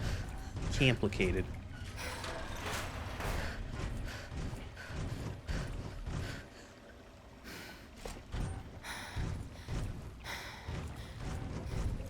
Mason District. I don't know if I've ever been to this part of Fallout 3. Because again, like, why would I?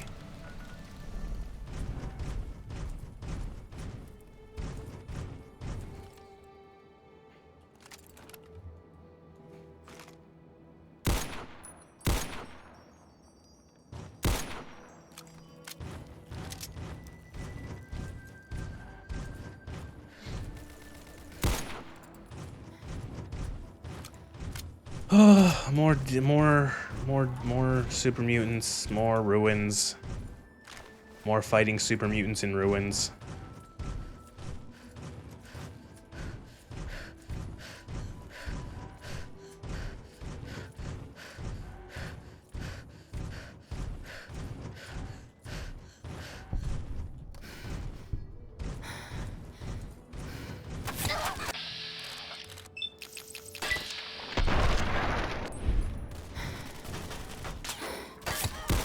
Like, fuck, oh god, like, just super mutants, just fucking super mutants.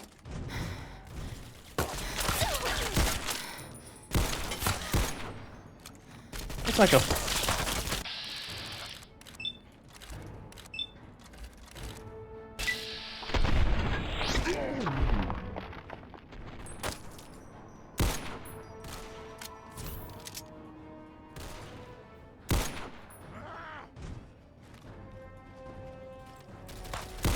It's like playing a wave defense game. To stop the super mutants before they get in the house. Oh no!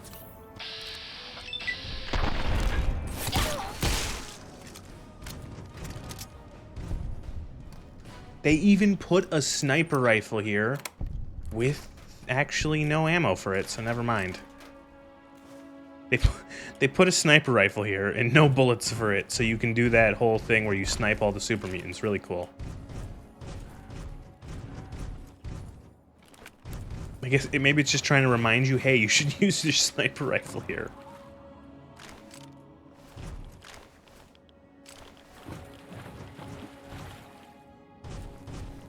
Who the fuck? Oh, Wasteland captive.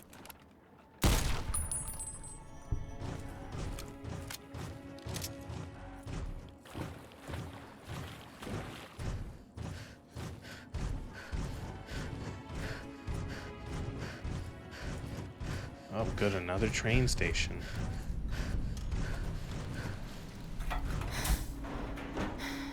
Ooh, skill book, take that. Take that, we'll take that. We'll save the skill. I think what I'm gonna do is that I'm gonna bring the skill books with me to the Mojave, and hopefully, well, when we get our stuff back from Benny in the tops, we'll have a bunch of skill books I can pull out.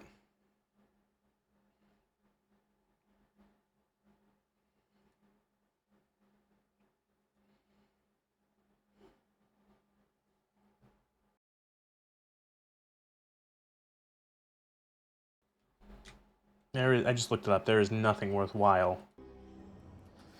Hubris Comics. They make the comics in the Fallout universe. I don't know if they're from pre-Bethesda, but there you go, Hubris Comics.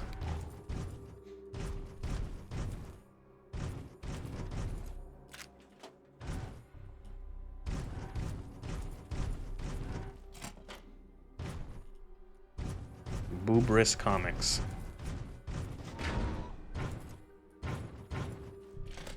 I'm just not even gonna, it's just, okay, we have to go get the final bob. That's everything on the map. We've finished it. We have found, when am I releasing the video?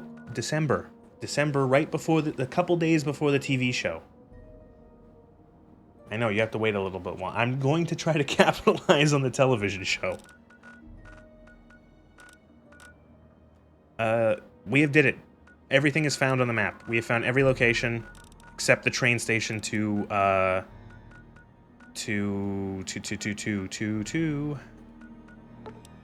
the train station to the Mojave.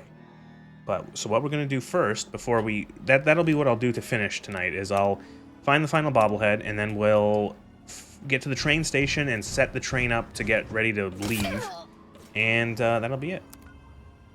And then the next stream of Fallout will be us going to the Mojave 224. We have 224 locations found, so yes, that should be everything then. Yeah, the 225 will be the train station.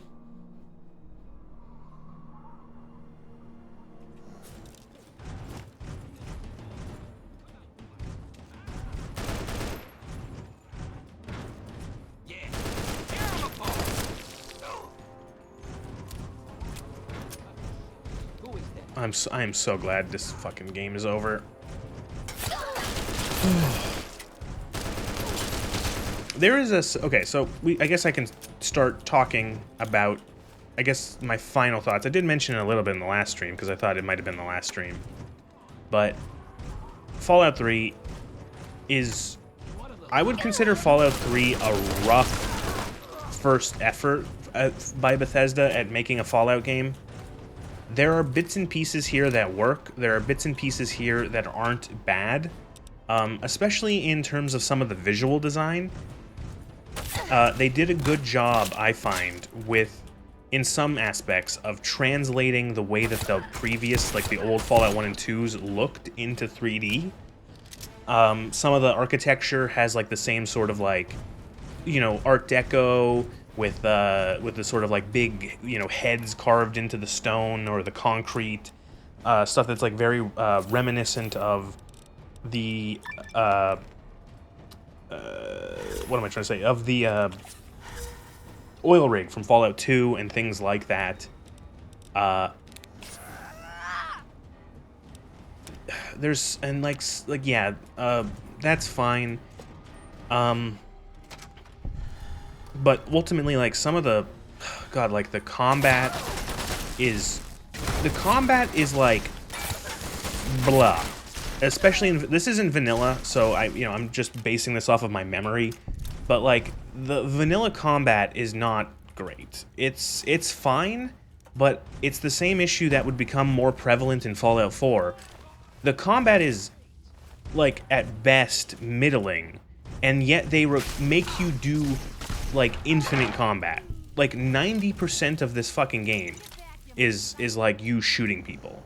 And it's amazing how bad the combat feels. This is like so similar to stuff I've said in the Fallout 4 video. Like, it's amazing how bad the combat feels despite them leaning on it so heavily. There's a surprising lack of content in this game in terms of quests. I'm pretty sure this is like the least amount of quests in any Fallout game, and possibly in any Bethesda game. Which is bizarre, because there is so much real estate in this. This isn't like a big map. This is a fairly small map, especially as the Bethesda games have gotten bigger over the years. But there's a lot of wasted space, where there's so many areas where they could have reasonably found a way to put a quest in, but they didn't. And there's really no reason to explore that area.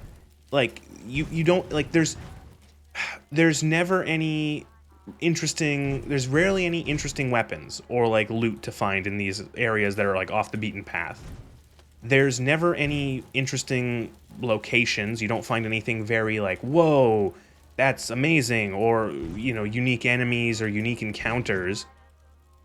So there's all these parts on the map that are just like, yeah, I guess you could explore it if you want to shoot more super mutants or more bandits or raiders, but like, why would you? Because at that point you've probably played this game for 30 plus hours and you have had your fucking fill of shooting raiders. So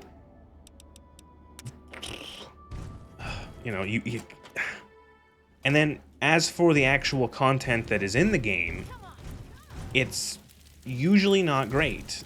A lot of the quests are Hiding from me? eh. Better hope I don't find you. They really don't have much to them, a lot of the quests. Oftentimes they are very simplistic to the point where, like, they feel like they all follow the same mold. Again, they're very combat heavy, and you're not really doing anything other than, like, shooting dudes a lot of the time. You know, I've often compared it in Fallout 3 and in Fallout 4. I've compared the quests to, oftentimes they feel like MMO quests. They feel like something you would play. Oh, here's the final bobblehead.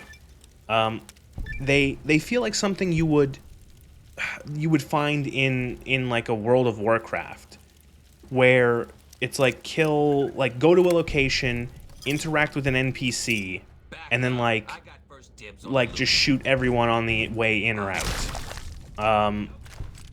Like Riley's Rangers, that's a quest that is literally that.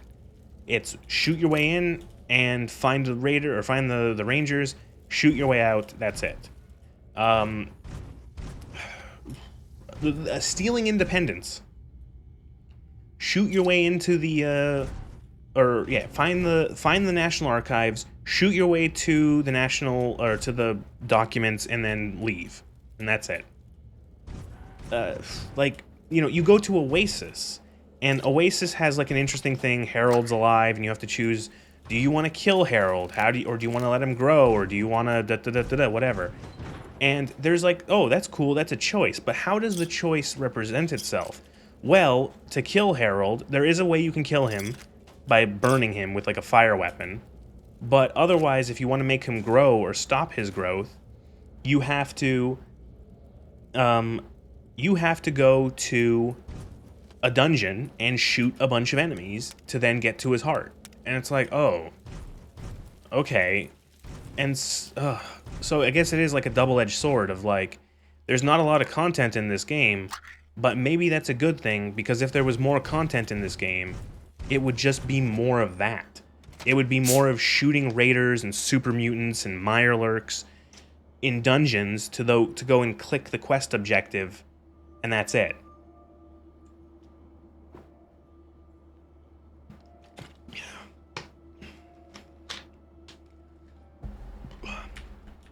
And even with, I think with all the quests too, there is there's a lot of, there's not a lot of, like, glue narratively. I'm trying to think of how I'm trying to say this.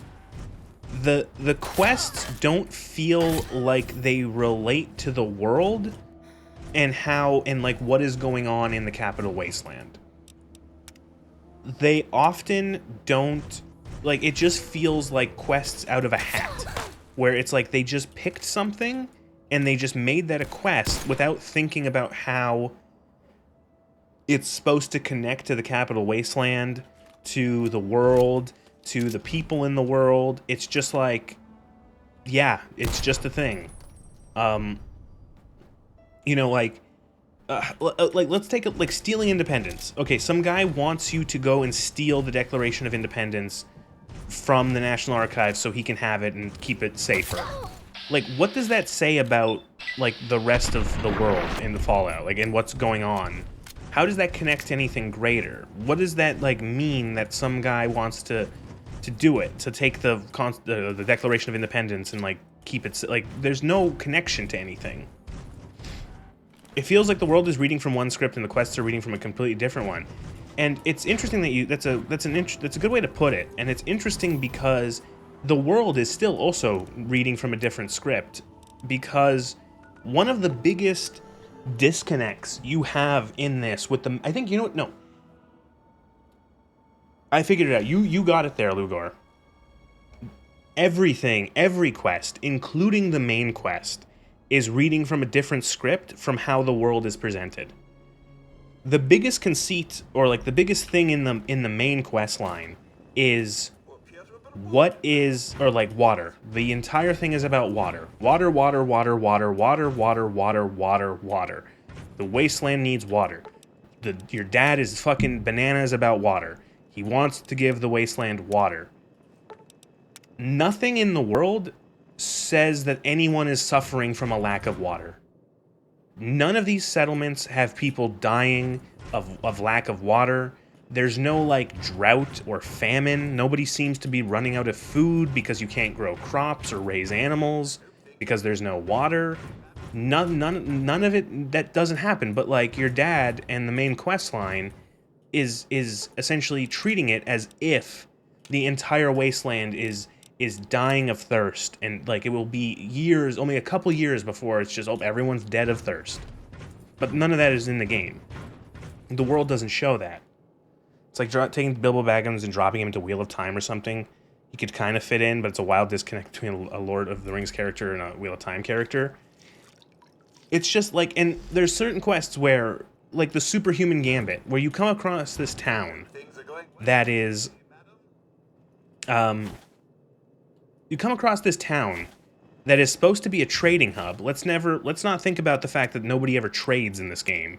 There's no traders, really. There's some merchants that go around, but we never see anyone, like, you know, it doesn't seem like anyone is actually doing any sort of, like, trading or bartering outside of, like, a dozen merchants that kind of just wander. And then you have these two idiots who are dressed up in costumes, who are, like, pretending to be comic book characters fighting each other. And, you know, how do you dissolve, or how do you disarm this conflict? Well, you go through a dungeon, and then you can either talk them down or shoot them. Looking to trade? Ludonarrative thing, yes, ludonarrative dissonance. What? Crazy Wolfgang's got just what you need. Assuming you need the random junk that I've got. But it's just, it's such a strange game quest-wise. It's so weird. Liam Dadson is fundamentally unrelatable as a character. He has his own beliefs and objectives, but they're so out of sync with what we observe that the player, it takes you right out of it. Yeah, exactly. Like, but it's so weird because it almost feels like it is so badly handled, the main quest line and the whole thing of the wasteland needs water. It's so badly handled that it almost feels like it was written, like, intentionally backwards. Does that make sense? Like,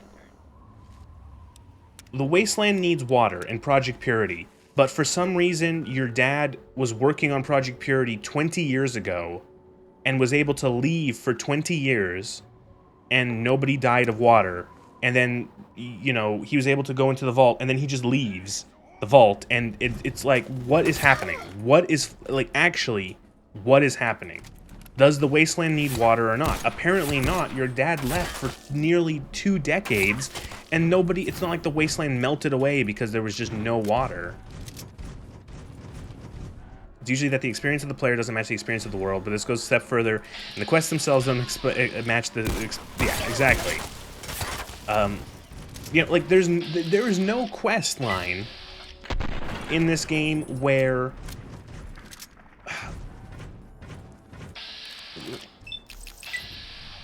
it's like, I don't know, there just never seems to be anything where I feel like there's any sort of, like, connectivity between any of the different areas of the game, the people of the game.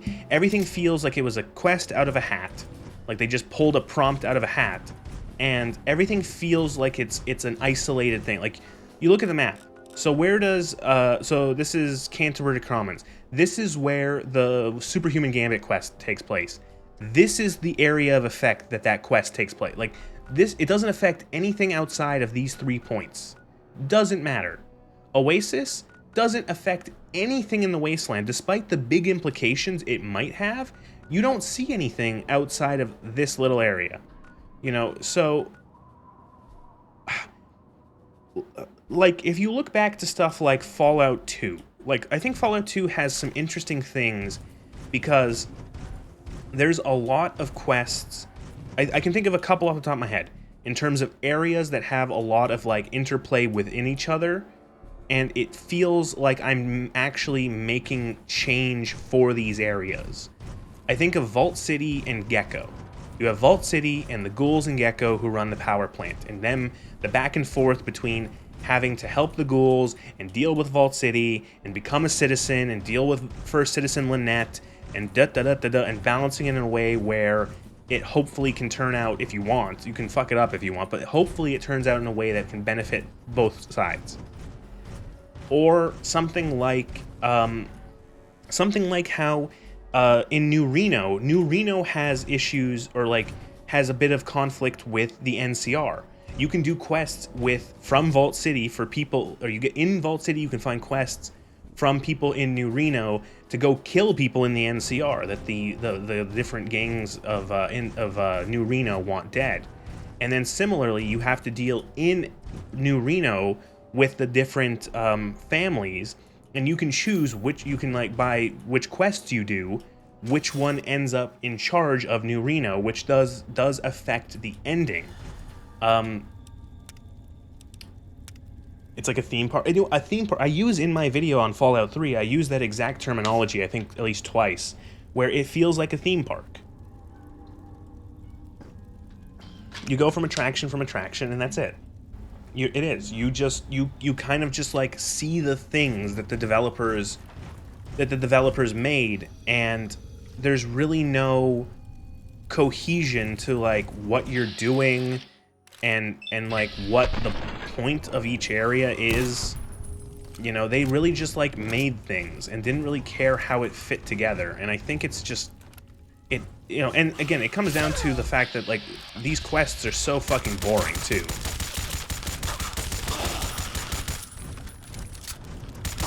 Where, again, there's just, like, just combat for, and just, like, mostly dealing with morons and retards across the Wasteland.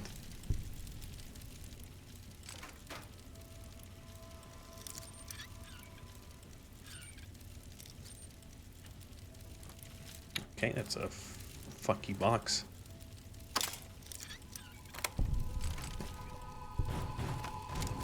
So yeah, it's just, it's go here, kill bad mans in red shirt, press button, go back. Yes. And it's funny because I said at the beginning of this spiel that this was a rough start to Fallout, or to Bethesda making a Fallout game, but I think that there could have been improvement. They could have learned the lessons from, like, the bad points, the weak points of this game, and made a better game in Fallout 4. But it's funny because they did the complete opposite. They literally doubled down. They put even more focus on the combat. They stripped away more avenues for you as the player to affect the game and like choice, and have choice and agency. And they stripped away more mechanics and more mechanical depth. And they made the game even more of a theme park than this one. Fallout 4 is, like, such a theme park, it hurts. Like, it's so, like, oh, go see the funny haha robots on the old ship, on the old, what's it called? The old ship from the, the colonial days, and shit like that. And it's like, why? Like, what the fuck does this have to say about the world? What the fuck does this have to say? Like, oh, it's not. It's just an excuse for you to shoot people and have a haha funny. Oh, go help the, oh, my son has went to join these raiders and I want this sword back. And it's like, oh, really? It's like, well, what's the point? Oh, nothing. It's an excuse for you to have a gunfight with some random raiders. Do we ever learn if the raiders, like, affect anything? Or like anything like that? No, of course not. Like, it doesn't matter. because the point wasn't to have like an impact on the world and for your choice to matter. It was to just give you another, you know, set of hallways to run down and shoot. So it's honestly just, it's so disappointing.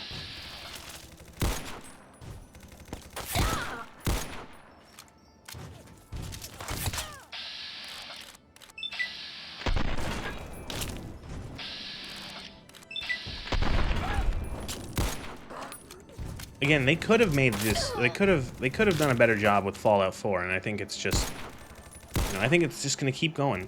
Occasionally go here, kill bad mans, run shirt. Oh no, there's bad mans in blue shirts, kill, return. Yeah.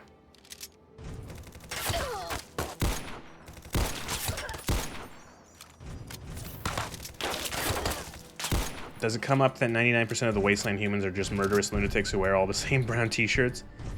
Well, that's another thing, is that, like, look at how they treat, I've mentioned this in previous streams, look at how Bethesda treats raiders and super mutants. They don't treat raiders and super mutants, they treat raiders and super mutants like they are, in purely mechanical terms. Raiders and super mutants are there just for you to shoot at and to be an enemy. There is no way that they connect into the world in any way. Like, okay, there is excuses for why there are people who are raiders and super mutants, why they exist, but they don't exist outside of existing. Does that make sense? The raiders, there are no, like, there's no different gangs. They don't have any symbols. They don't have any hierarchy. Who's the leader? Who's in charge of this group of raiders? Who's in charge of that group of raiders? What do they stand for? Who do they attack? Where do they exist? Where do they base? You know, what is their ideology or their methods? There is none. They are literally just there to be enemy humans that shoot at you. No one, like, there's nothing. Where the previous games tried to give them reason, and they weren't just murderous people. Take the very first Fallout, where you have to deal with the cons in the very beginning of the game, or near the beginning of the game, to rescue Tandy. They, you know, kidnap people and, like, raid and stuff like that, but they also have their own sort of hierarchy. They have people who are in charge, they have symbolism and a name, and also they don't just shoot you on sight when you show up at the camp. So here, there's none of that. Take a look at just a bunch of weirdos standing around like waiting for the player character to stumble across them. Exactly. Take a look at the Talon Company in this game. The Talon Company makes no fucking sense why they show up. Who are the Talon Company? Who runs them? Why do they run them? Who funds them? Why would you join them when it seemingly what they do is just go to, like, the most mutant-infested areas of DC and randomly get into firefights with them that they seem to just get wiped at? Like, it doesn't make any sense. But when you think of them from purely a mechanical standpoint of just being guys with guns to shoot at, then it makes sense. But outside of that, nothing. They don't make any sense. The super mutants are a good example too. The super mutants are, I think, the way that there are super mutants in Fallout 3, I think might be one of the best examples of Bethesda purely taking something and putting it in this game because of the iconography. What did Fallout 1 and 2 have? Well, especially Fallout 1. Fallout 2 did have a few. But what did Fallout 2 have, or Fallout have in 1 and 2? It had super mutants. That is as far as I think their thought process went. There are super mutants in Fallout 1 and 2. We have to put super mutants in 3. We will contrive a reason for there to be super mutants in 3. Why are there super mutants on the East Coast, you ask, Lugor? They were doing FEV experiments in Vault 87. That's it. That's the reason.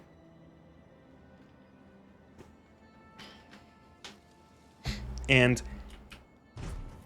it's funny because the super mutants themselves, again, you look at Fallout 1, because super mutants are a post-war mutation, so what the fuck, it doesn't matter. Bethesda can do, the lore is whatever they want it to be. I say that, like, cynically and depressed, but, so Fallout 3, or Fallout 1, excuse me, the super mutants were not just, like, an accident. They were a specific action done by a specific character to meet a specific end. They weren't just like there to be bad guy. They were created as an army by the Master because he believed that they were the next step in essentially in like they were the perfect human evolution to essentially survive in a post-apocalyptic world. They were stronger, they were immune to radiation, you know, that's that. But, like, why do they exist here? Well, they exist in Fallout 3 because they existed in Fallout 1, and so we need to take more iconography from the previous games and put it into this one. And thus, you have super mutants here. That's it. So yeah, it's just... like, nothing in this world makes sense. Because, I mean, correct me if I'm wrong, but pre-war FEV fucked up people and gave them hypercancer. It was only post-war where they crafted... I'm not 100% certain on the details, but it, like, you know, it was the Master was fucking around with FEV, and, you know, he created the super mutants. As far as I know that's the original thing. That might have been retconned because of who knows. I wouldn't be surprised if there's something in fucking Fallout 76 that says that super mutants were made by Vault Tech because haha funny. I don't know, you know. So yeah. So I'm looking it up. I want to see super mutants are a term. Super mutants were it does say that like mutating from humans, West Tech, January 2077, Mariposa. Continue.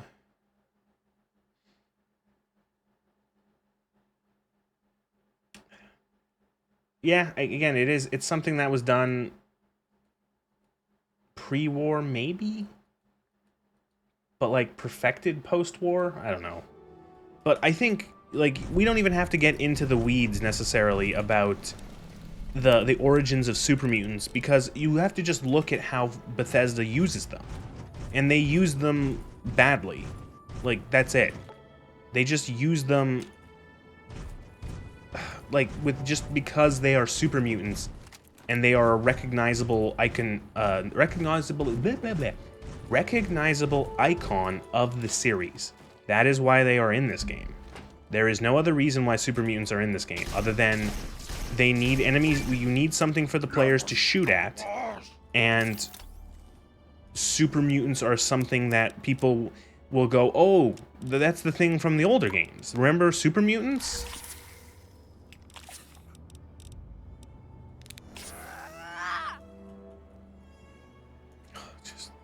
Remember super mutants? I'm so fucking sick of super mutants.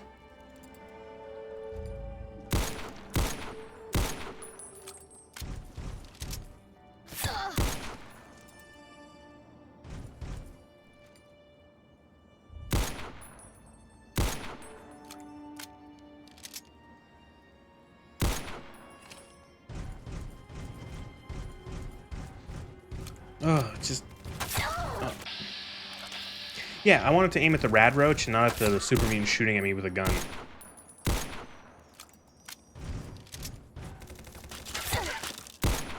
A gin. How many distilleries worth of gin do you go through, Lucor?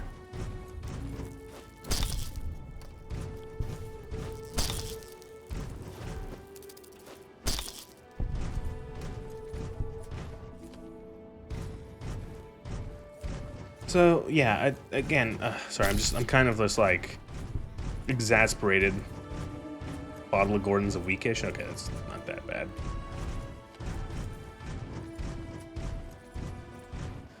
I'm just a bit exasperated because it's you know, I feel like it's just these games are so bad.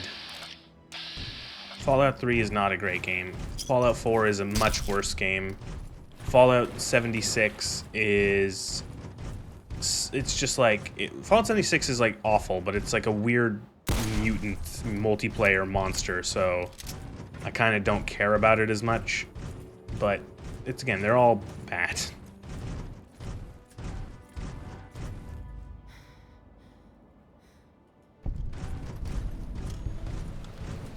Rifling shoes, quest added.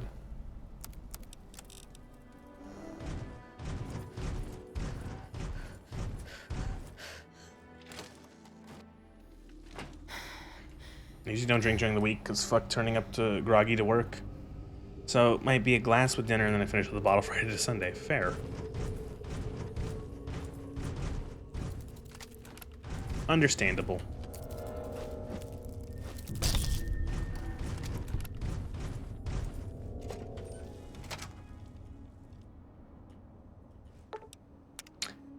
Right.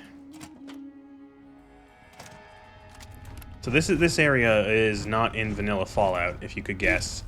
This whole train station contraption is a tale of two wastelands. This is the way you connect the two wastelands. We get this place run up, and then wait, what the fuck just happened? Oh, I'm stuck behind the door.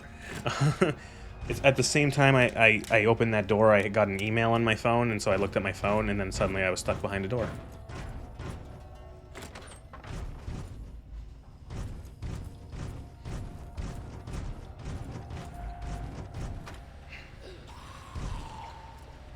Train to the Mojave Wasteland isn't vanilla, really? Yes. Yes, I know.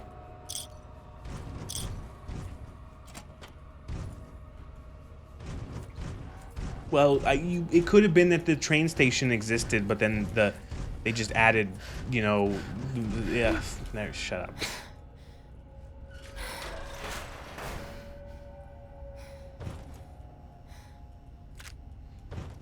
But yeah, this is it. Like, this is like 99%, 99.99% done. Fallout 3. Every quest is done. Every location is found. We're done, and we're gonna move on to a significantly better Fallout game.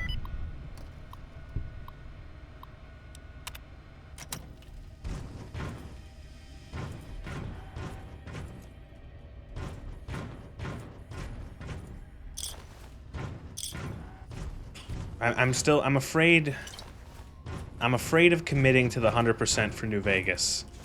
I don't know how that New Vegas. I'm not sure how I'm going to do 100% in New Vegas, because New Vegas, as most people, if you played that game, it has mutually exclusive quests. You can't like side with every faction.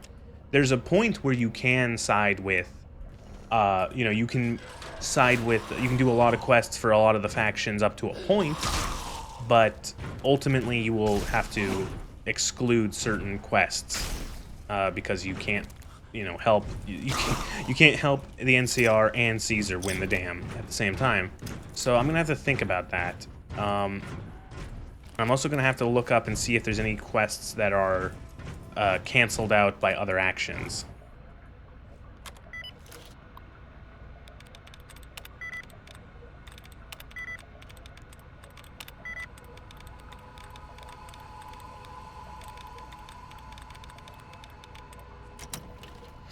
I think it'd be fair to say to do all quest lines rather than quests, take into account the mutually exclusive quests.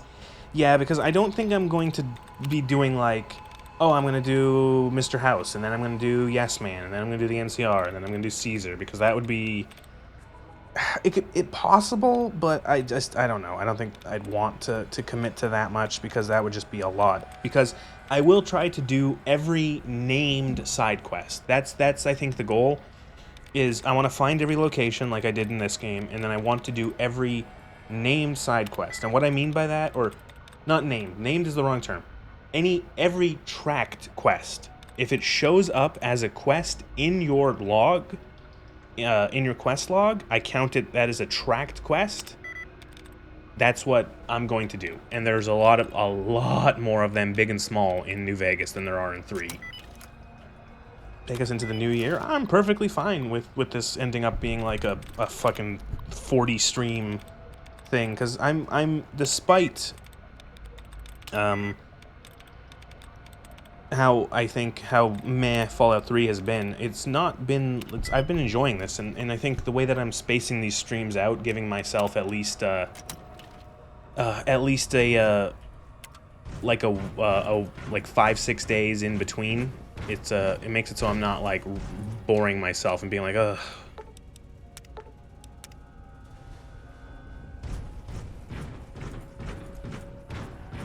Palate cleanser, yes.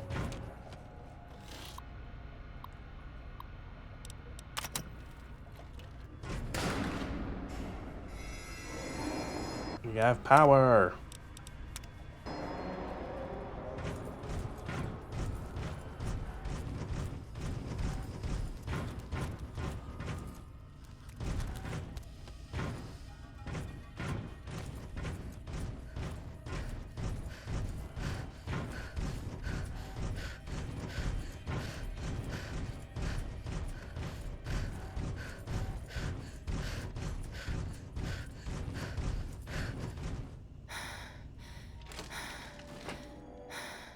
Okay, we gotta turn on the fucking breakers now. Ugh.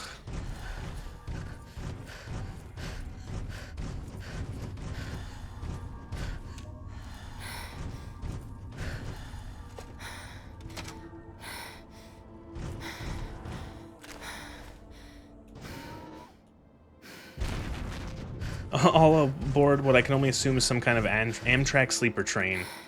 Yeah, I think it is just like the generic model of train that you can find like all over the game world. You're kidding.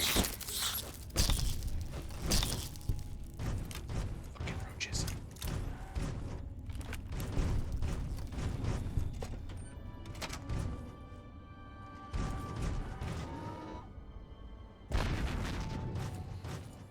Thank you. Deserved.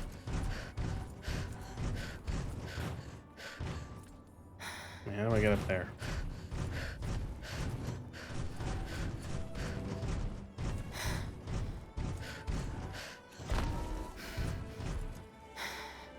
Restaurant?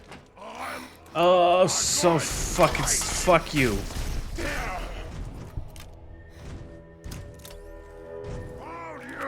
It's nuts that the game that takes place on the other side of the continent has more fucking super mutants in it than New Vegas, which is like one state over from where all the fucking super mutants were.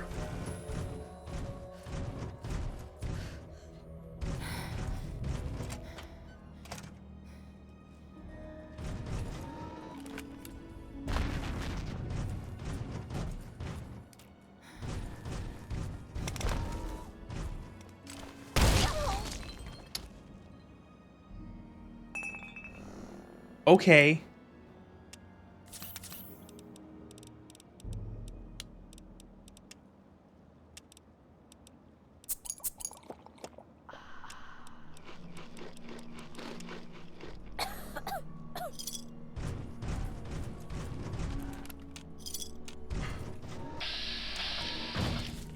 What even was that?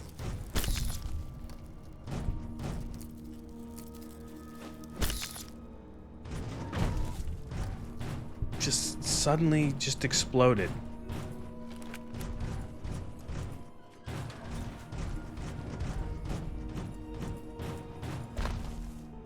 Is it nostalgia if you don't like it? No. The opposite of nostalgia is trauma.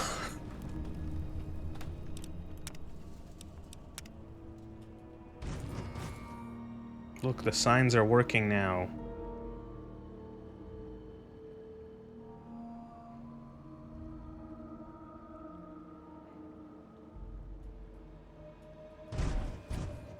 So I think we can go down into this part, Union Station Terminal. Of course there has to be enemies in here too. It's not like you just not have enemies in here.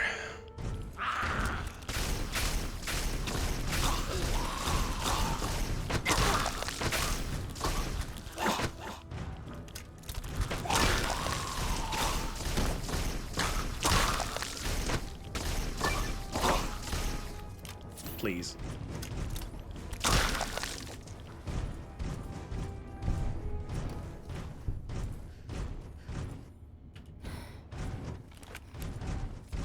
One of these doors works. One of these doors works. There we go.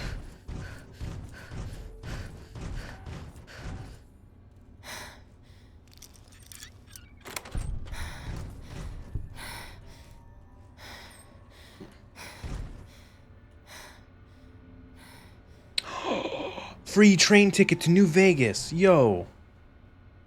We did it.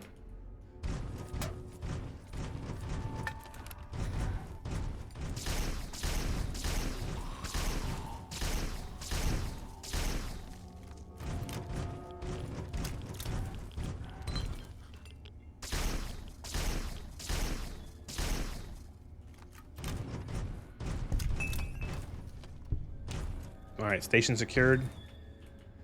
Good enough. So normally you can go up to this terminal, and you can jury rig it to take caps. You can hack the terminal, and now it will just poop out tickets for you for free. Completely unable to tell which platform is which because of dogshit signage. London Bridge Station. What are you doing in Washington?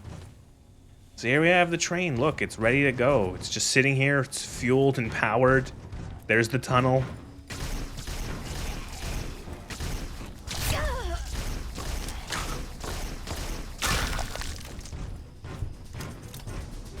Choo-choo, yes. So, I'm not gonna go right now because obviously that's like a whole start of another stream for Fallout Vegas. We get on the train. I think we can just like hit the door. And look, we're in the train, and it's the train.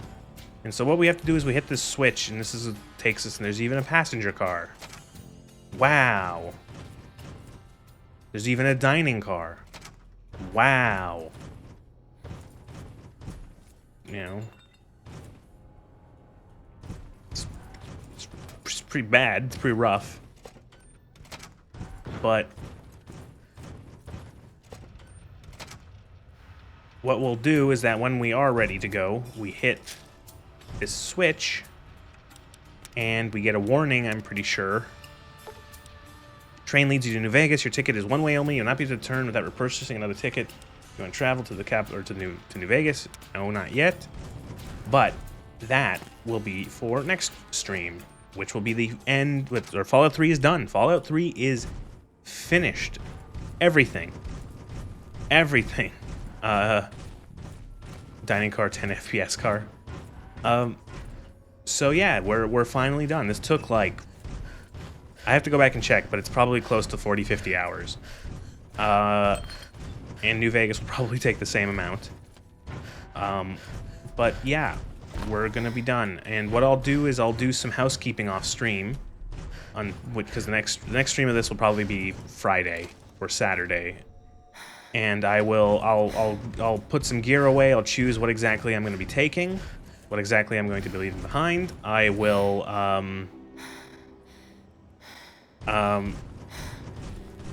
yeah, Friday probably. I'll maybe grind a little bit more XP to get I want one more level up and one more perk. I just want one more perk. I want to get the better criticals perk because that will really help early level Fallout New Vegas. And maybe find some last bits and pieces in the Wasteland here, in the capital Wasteland. Maybe see if I can find the T-51B armor, the regular version. And that'll be it for, this will be it for Fallout 3, and next time on Fallout, Fallout Begin Again mod pack, Tale of Two Wastelands, we'll be going to Vegas. We did it. I actually did it. I'm surprised I was able to finish it all in this stream, get the last bits I needed, but yeah. Boom! Gotta go with the cowboy hat. See, the thing is all of our shit's gonna get taken as soon as we get to the Mojave. Murder Lucas Sims, Nick his hat. Well, that's the thing, is like all of our stuff gets taken by, there's a mod installed with Tale of Two Wastelands called Benny Humbles You and Takes Your Stuff. And what it does is it, all of your stuff is taken and put into a safe in the tops. And you are reset to level 1 with all of your skills reset to their base level.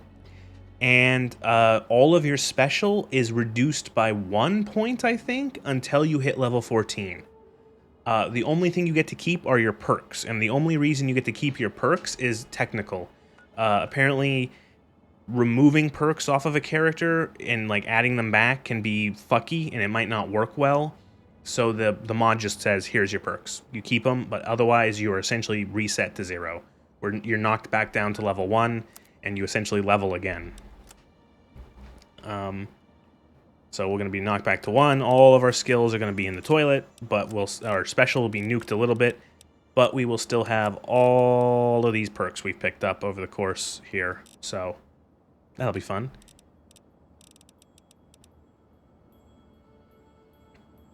That's it, yeah. That was it. That's Fallout 3 done. I had my 10-15 minutes complaining about it and criticizing it. Give myself some credit. I think I think my complaints were valid criticisms. But yeah, that is 1/2 of Tale of Two Wastelands done 100% by my own standards. Whew. It's only a whole other game to go. Oh boy.